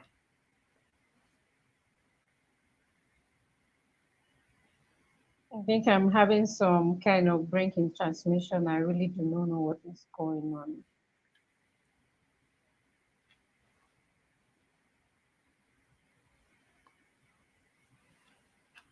Okay, I can see I can see the question on the screen. Perhaps I can begin with responding to that question. So the question says, how long does it take for a mind to become fully transformed? That is an interesting question there. And so I would want to say that the brain does not fully develop till the age of 25 years. And the last part of the brain to develop is the frontal lobe, this frontal lobe. And so the development begins from this angle and it comes and finally develops here. So the final part of the brain to develop is the frontal lobe. Now, guess what? The frontal lobe is what is in charge of logic reasoning, tactic calculation, and consequence processing.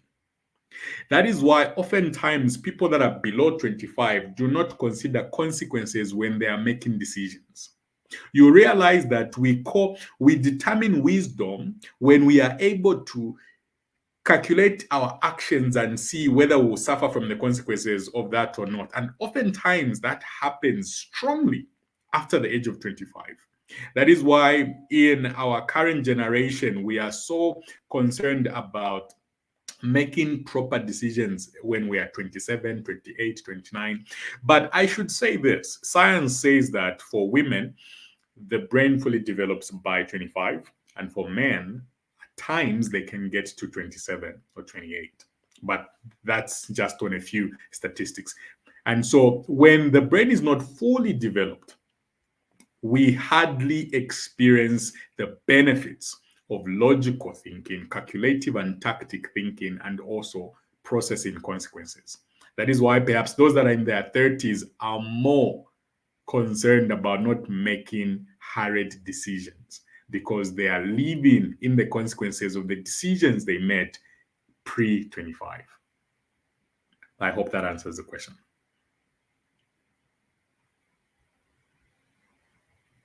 All right, that's a very wonderful one. We have another question in the comment section that say, Doc, I believe that African youth development begins with awareness as the first step. What can you say about this, and what other effective approaches or strategies can we employ? That is very true. Awareness is one of the key things. And I should add on to the fact that it is not just about awareness of who you are, but it's awareness of the times you are in as well. In the current times we're in, you realize that there are different stages. Right now, we do have what we call imagine young adulthood stage. Okay, imagine young adulthood stage. This imagine young adulthood stage is from 18 to about 29 years old. That that is the phase. It's called imagine young adulthood stage. However, there is a crisis that is looming in this particular stage, which is called the quarter life crisis. The same way we have the midlife crisis, which most of people get to experience after 45, 50, or in the 60s. People get to experience the midlife crisis. But there is another crisis that youths face, which is the quarter life crisis. If you look it up, you can type quarter life crisis. You'll find that most platforms will say that it is, in fact, most school of thoughts would say that it is from 18 to about 35 years old. And the quarter life crisis is such in a way that it influences the youth's anxiety of what the future is about and the uncertainty of the quality of life they're experiencing. This is because a lot of people have got dreams that when they graduate, they would get a job. And when they get a job, they'll begin to take care of themselves and their family and do that. But today, the youths are unemployed and they are in no way certain of whether they will get into their employment that they desire, if not by corruption or by ensuring that somebody they know helps them get into the job industry. But a good number of people today are experiencing the quarter life crisis, and it is they are facing the anxiety of having a vision and the reality that is not aligning.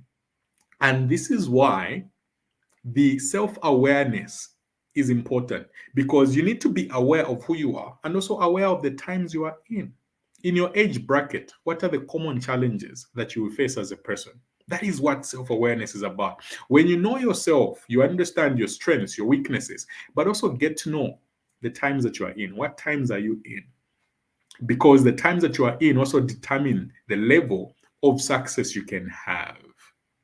This is something that we see even in the Bible. We understand that David was not to build the temple of God. He had an assignment, and his assignment was to ensure that the battles were won. Solomon's assignment was to ensure that the temple is built.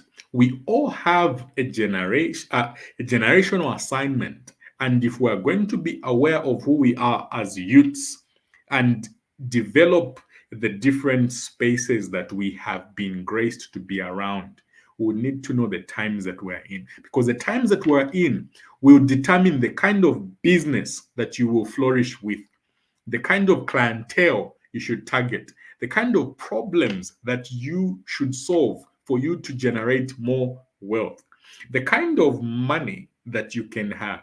All that will be determined if you know yourself and if you know the times that you are in. So, truthfully, self awareness is important. And some of the things that you can do, one is to begin to network with people that are like minded, begin to get contacts, and have proposals. A lot of youths do not know how to do proposals. We only know how to ask. I have been able to sit with different delegates, stakeholders, and different people in boardrooms pitching ideas for solutions in the mental health sector in my country here, because of the fact that I understand the power of a proposal. Have a proposal, back it up with the budgets that will be needed. Do your research. Do not wait for people to do your research. If people will see value in you, they should see the seriousness. And the seriousness has to do with presentation. Package your proposal, present it well, that the person that is hearing you speak will be attracted to get the attention, or be attracted to your attention and ask you after the meeting, what if we gave you this much for that proposal that you talked about? So it is high time that we as youths stopped seeking petitions from people. Let's begin to position ourselves, write proposals of the solution that you know will work, and be a solutionist. We have had a lot of specialists, but a few solutionists. Let's be solutionists if we're going to see the change. So I challenge you all that if you have a problem that you are seeing, perhaps research on it. Do not be lazy to research. Good marketers, good entrepreneurs do their research. So do the research and write that proposal. All right, that is a very wonderful one. Like I said, it's always thought challenging. So we have another question in the comment section that said, what can you say about a religion as an alternative approach to Africa's solution, especially prayers? That is a good question. I often refrain from this because I understand that there's a time for prayer and there's a time for work. Prayer is not the ultimate answer. However, it is part of the ultimate solution. And so, what we need to understand is that there's a time for prayer and there's a time for work. When you pray, in fact, when you pray, you should pray to position yourself to work, not to position yourself to wait. We have been in a time where we've seen our parents talk about the wilderness and waiting. And oftentimes we think that waiting is just waiting. No, that is not what it means. The waiting that we're supposed to do if we are in prayer is waiting for the kairos moment, waiting for the opportunity when we have already planted, we have already worked on the land, we've planted and we are watering. That is waiting. You are waiting for the fruit. You're not waiting for you're not waiting for everything to be done.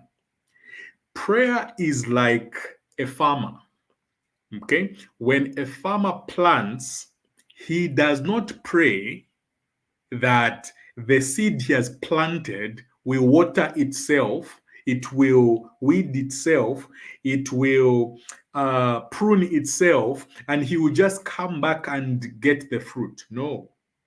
When a farmer plants, he prays that there should be fruit from that particular crop, but he does the due diligence, which is abiding to the principles of farming. There is a principle for every possibility. And so a farmer understands the principle of sowing will require watering, it will require weeding, it will require pruning if possible, and that is when things will happen. So prayer should be understood as a principle, because you do not need more money to get money. You need financial principles to get money. You do not need another partner to have a successful relationship.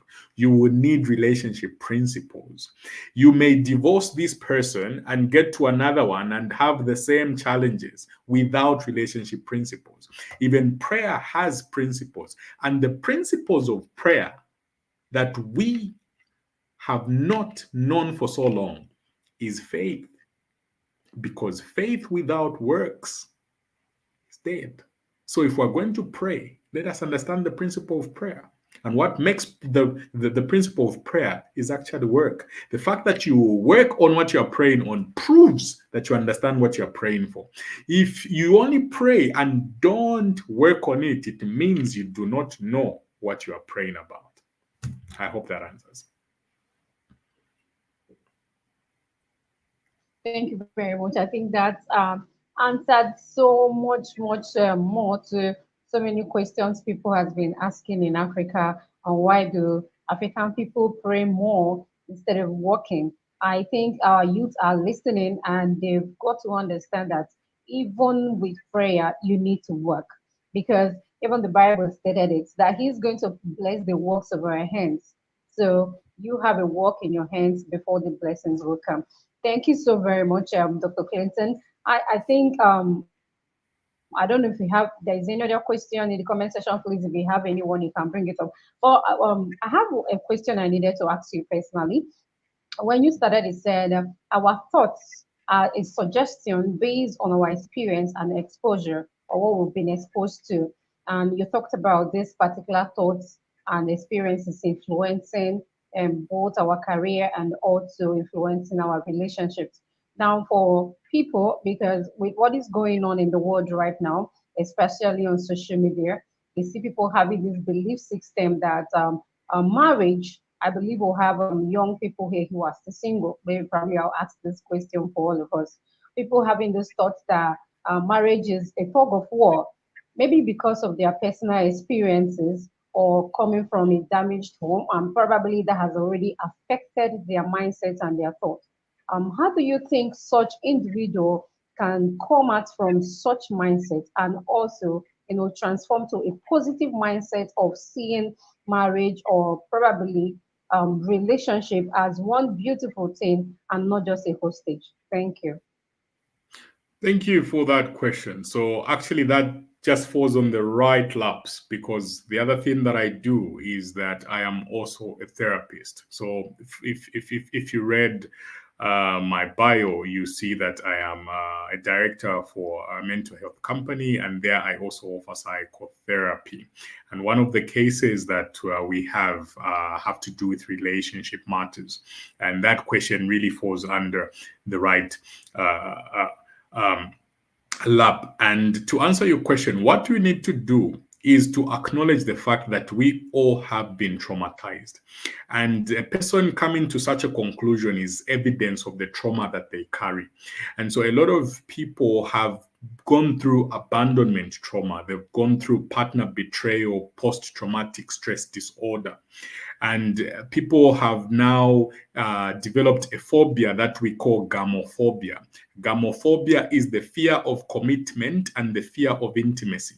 And so a lot of people have carried on that as a result of their personal experiences or the things they have witnessed and observed from the people in their family, the people in their community, or just social media. And so, because there's all this evidence that marriage is a challenge, a lot of people now hold on to that to say, I can't give marriage a chance because marriage is a challenge. Why? Because they think that, therefore, they'll feel it and they'll behave it. So, a lot of people don't understand that if you're going to help them out, you need to get them in a program that I do with, which is basically a therapy approach. We call it the cognitive behavioral therapy, CBT. Those that are into mental health understand this. CBT is where we'll now challenge you to restructure your thinking patterns, because that belief system came from somewhere. And so we need to address where it came from to see how it is influencing your life now. So because it's a belief system, we can begin to rewire that belief system through therapy to understand the trauma, the kind of trauma that you have gone through. It could be emotional wounds, emotional trauma, whatever it is. We need to understand that. You need to accept that this thing happened and it is why I am thinking or feeling this way. And you should be compassionate towards oneself so that you now begin to work on the healing journey. It is a healing journey because you don't just snap and become, better at relationships. And whilst doing that, remember I said it is relationship principles that make a relationship work, not different partners. So if you learn relationship principles, you then know what makes a relationship work. You need to understand what we call attachment styles. Attachment styles are what determines how a person behaves in a relationship based on their previous encounters with either their guardians, their parents, or anybody that they may have been attached to emotionally. And so attachment styles will teach you what kind of style you have. People have anxious attachment styles. Those are a bit anxious about relationships and a bit clingy. We have preoccupied attachment style. We have disorganized attachment style and other attachment styles. So through that program, I help you to understand what attachment style you have. And it is a mind blower. You will be able to just see why you behave the way you behave around the opposite sex. You'll be able to see why you fear commitment. You'll be able to see why you are married but still attracted to other people. You'll be able to see why you have a child but you feel like you are not doing enough. So that program helps in that way.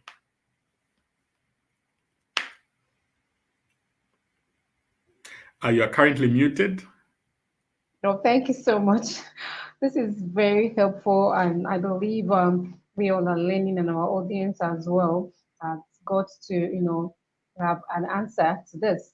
And on a quick one, before we ask the last question, please, if our audience or we would want to reach out to you on your social media handles, what name can we search on both on IG or every other social media you have? If you don't mind sharing with us your social media handle so that our audience will be able to reach out to you in case they need any of your services. All right, not a problem. So I am found on Facebook as Dr. Clinton Kadochi. So you can search my page, Dr. Clinton Kadochi. If you need to ask anything, I do have an inbox there. You can message me.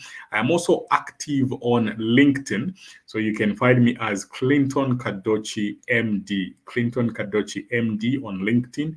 So I respond to messages more on LinkedIn than Facebook. So you may try to check me out on LinkedIn. I am also on Instagram, not that active, but I am on Instagram. I do update a few programs that I do.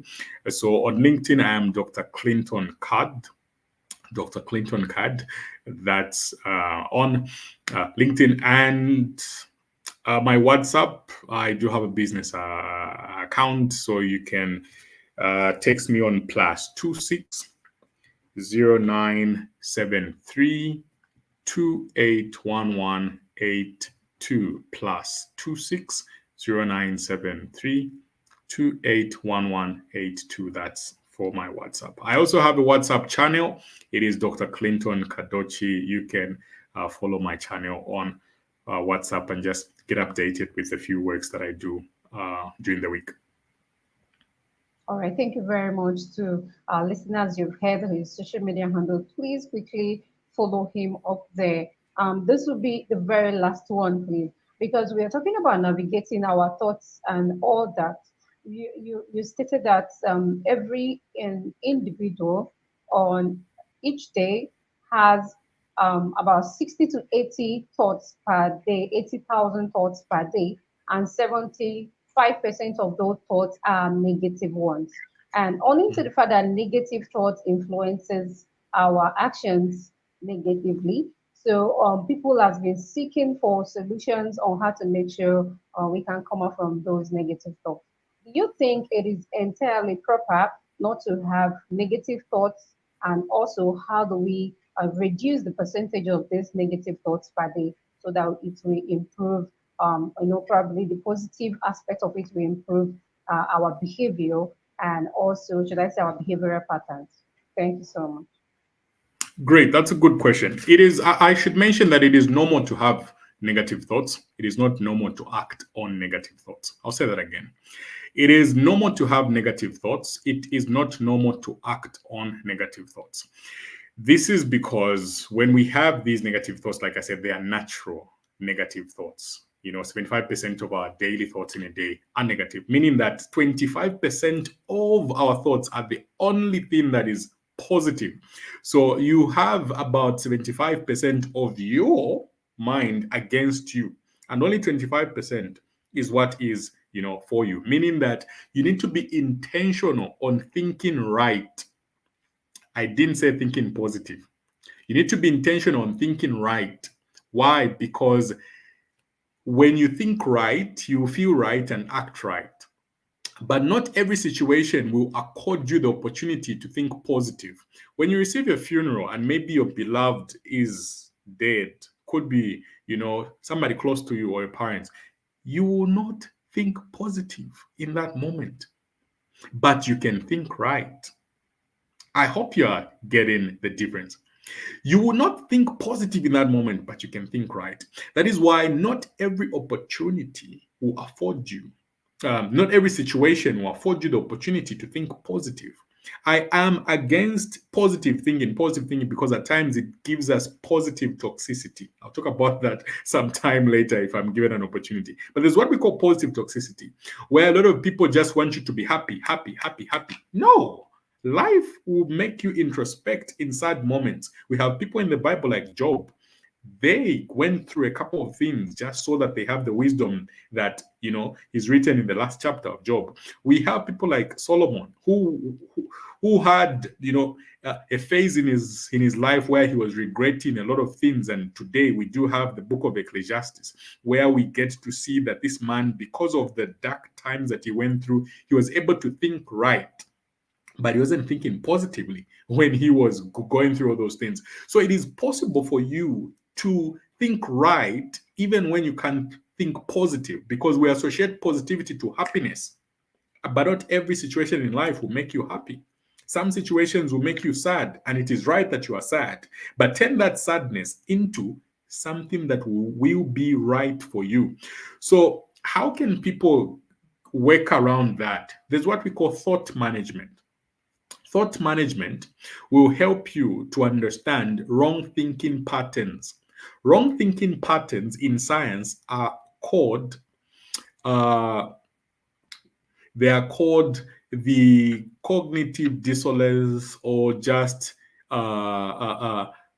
you can search wrong thinking patterns, but you can also search cognitive biases. All right. When you find cognitive biases, you find that there are some things that we think about. For example, jumping into conclusion is a wrong thinking pattern. Labeling things as black and white is a wrong thinking pattern. Having an exaggerated point of view, it's a wrong thinking pattern. So if you look at some of the wrong thinking patterns that you have, you realize that these are some of the things that you have, held on to as a pattern of thinking in life. And if anything comes, you will exaggerate it. But it's a wrong thinking pattern. Okay, you jump into conclusion. That's a wrong thinking pattern. So if you are able to understand the wrong thinking patterns that you entertain in a day, you will now begin to work on them so that you're able to think rightly. But I do have one-on-one sessions where I help people with thought management and emotional management, and those do help people become better, because some of the things that will make you to think positive, perhaps it could be something that is so embedded in you. It could be something to do with unforgiveness, could be something to do with the trauma that you are carrying. But if you're unaware of it, how are you going to work out your life if you are unaware of that? So with the psychological assessment tools that I do, I help people overcome some of these things. All right, thank you very, very much. I think your classes will be very, very useful to us and to our audience, and hopefully we'll be setting out for you your social media handles and also the business WhatsApp you provided for these services. And I hope we from here we'll be getting further solutions to questions and to also problem and challenges we are facing in our thoughts at an Africa. We appreciate you for the time you've invested in us. You've spent, you've given us what we would have paid huge amounts of money for, and here you are. You honored our invitation. We don't take it for granted, sir. And we want to say that on behalf of Africa Emerging Leaders Network and all the Africans, we want to say thank you so much. We've got a gift in you, and we hope and we believe that whenever we call on you, you will answer us. We will keep learning from you all as we follow your path, just like we said that the vision of our founding fathers will not die in unity and in diversity.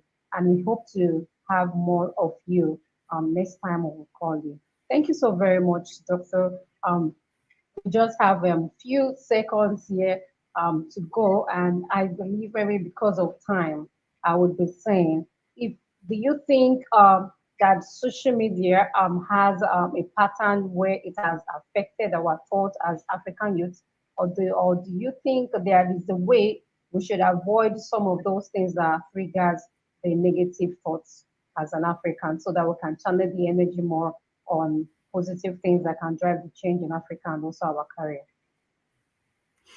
Nice question there. Absolutely true. Social media has had an influence over us as Africans, and that's because we oftentimes don't regulate, one, the feed that we receive, and secondly, we don't have a purpose on social media. What do I mean? You need to have an agenda on social media if you're going to benefit from social media, because the people that have designed social media have an agenda. And then the agenda that you have is to ensure that your dopamine levels is manipulated drastically. Your dopamine, levels are manipulated simply by likes, and so we tend to place value based on how many likes we receive, based on how many people comment. And that's the design that they have, curated for social media, for us to be addicts of dopamine. And dopamine is just a feel good hormone, and it is behind the validation that we desire. Everyone that desires a sense of validation, that is the dopamine that is being stimulated at that time. So you need to know what you are doing on social media. I have an agenda on social media, and my agenda on social media is to make sure that I communicate the purpose I am living for right now. I have regulated my news feed. I only receive the news feed from people that I follow and channels that I follow. That's it. I do not use my Facebook account because I have about over 7,000 friends that I had followed some time back when I was young, and I thought having a good number, was making it in life. But now I have blocked that account, and I have only restricted myself to my page. And with my page, I only follow a few other pages that are in line with what I do. So if anyone posts anything, it could be a family member, they post something, I'll not see it because that's not my agenda. If you want me to see it, bring it to my WhatsApp. So I have regulated what I watch, and we can also regulate what we watch. Have an agenda. What are you doing on social media? Is it Facebook? Is it LinkedIn? What are you doing? Are you selling a product? Or you are the one who is the product? Because if you don't have anything you are selling, you are the actual product that other people are manipulating around with your attention and focus. So have an agenda on social media, sell something, educate people with something, do something, but be aware. Do not be an addict of attention. A lot of people are simply on social media because they want validation they're not getting from their family, the validation they're not getting from their friends, they're seeking it on social media. That is so toxic. So have an agenda, but at the same time have a purpose. Yes, social media has killed a lot of people's body image, self-image, ideal self-esteem. It has killed a lot of people with regards to that. But have an agenda, have a mission, have something. Be on social media because you are checking for something purposeful, not because you just want to be seen or liked by people. And the other thing I should say is that I have a brand, right? The Dr. CK, that's my brand.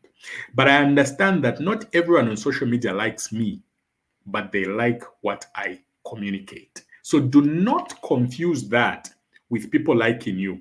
If I stopped speaking wisdom, people will stop following me.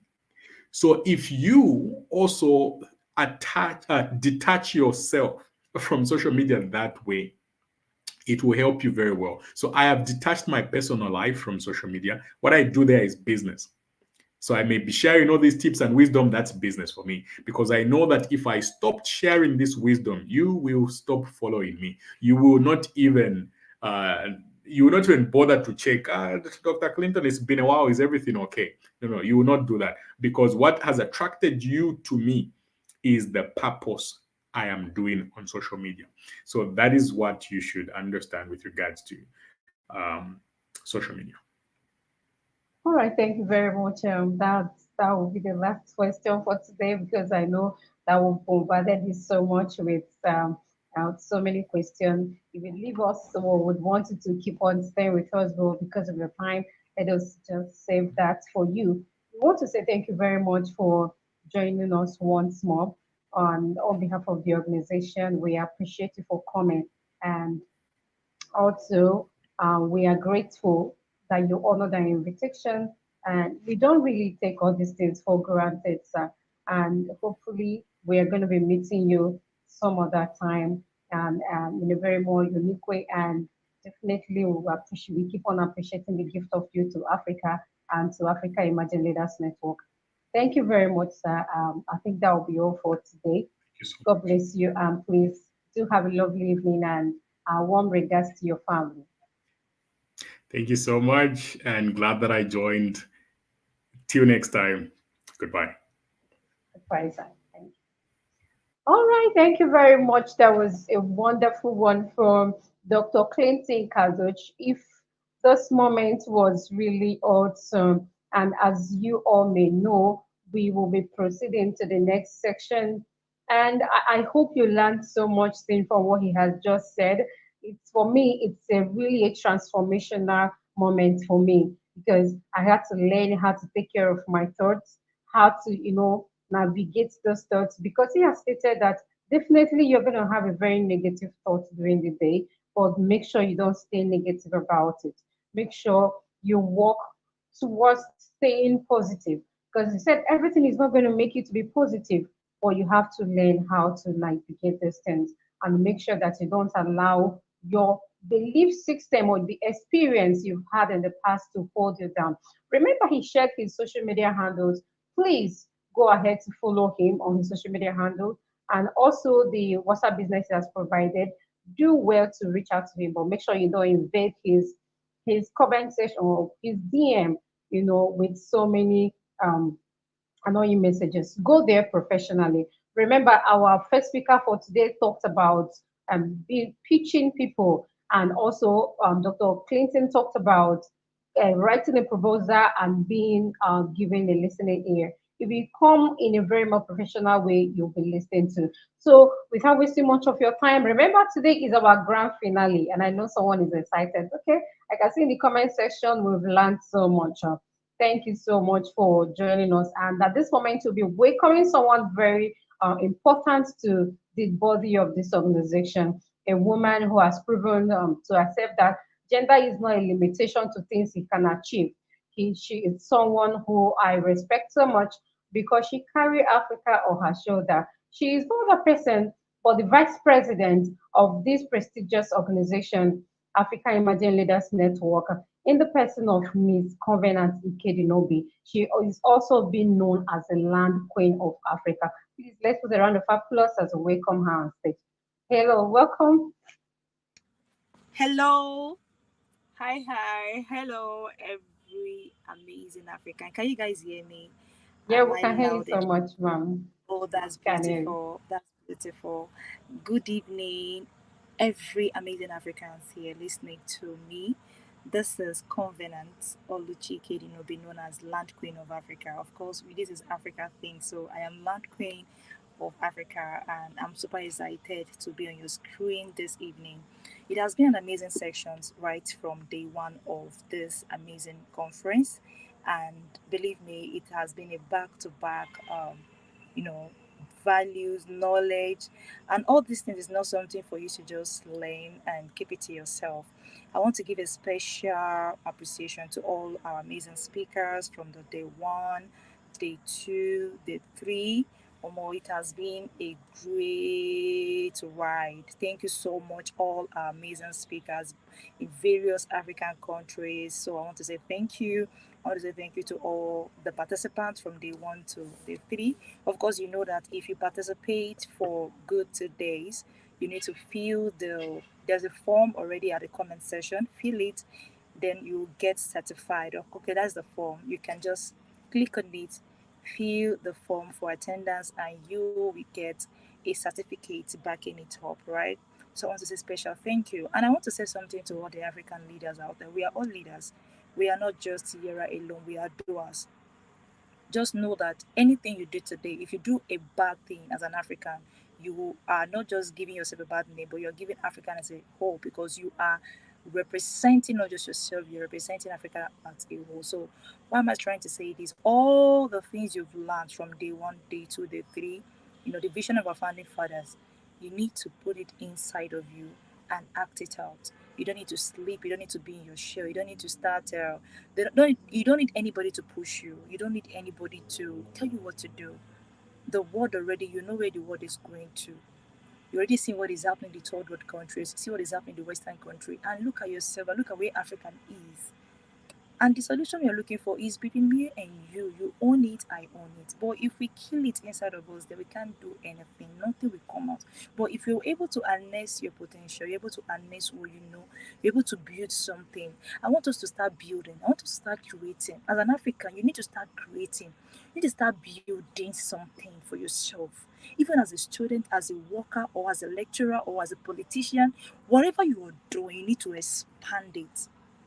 You need to start moving in the realm of curation.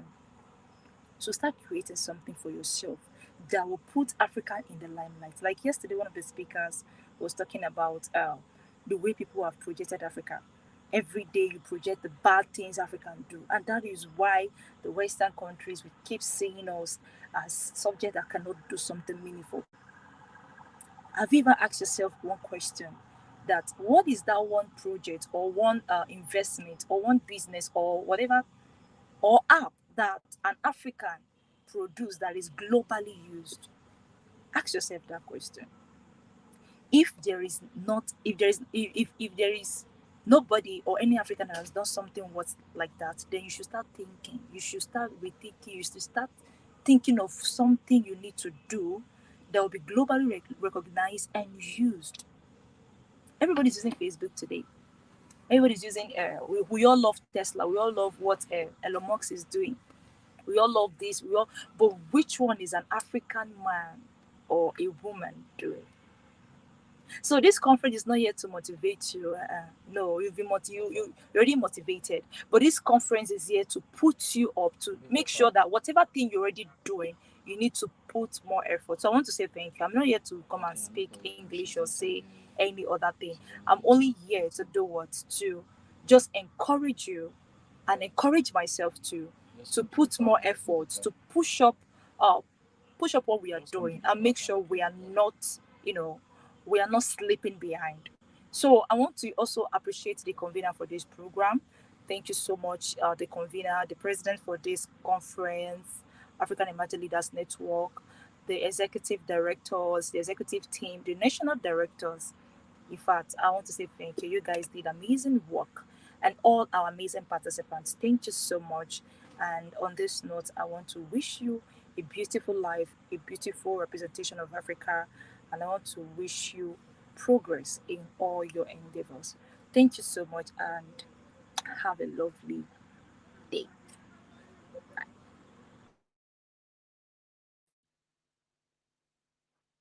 All right, that was very beautiful one from our Vice President. Thank you so much, ma'am, for joining us. Thank you. It's a pleasure having you in our midst today. As you all can see, we've come to the end of Africa Emerging Leaders Conference 2024, and I believe you gained so much value from this event. Please remember to follow those our speakers, follow all our speakers on their social media handle. Anyone you would wish to follow and you do not know his or her name on social media, please reach out to the admins and we will let you know, we'll give you directives on that. And remember, like we said, we have different communities from all the countries in Africa. Please, if you are in the group, in the general WhatsApp group for the conference, remember that we will be sharing the links of all the groups so that you will have to join your community. Remember that the goal is to make sure that we keep on impacting Africa in our different diversity so that the vision of our founding fathers will keep on going. Please join your community, be productive, be active in that community, and make sure that you also stay happy out there.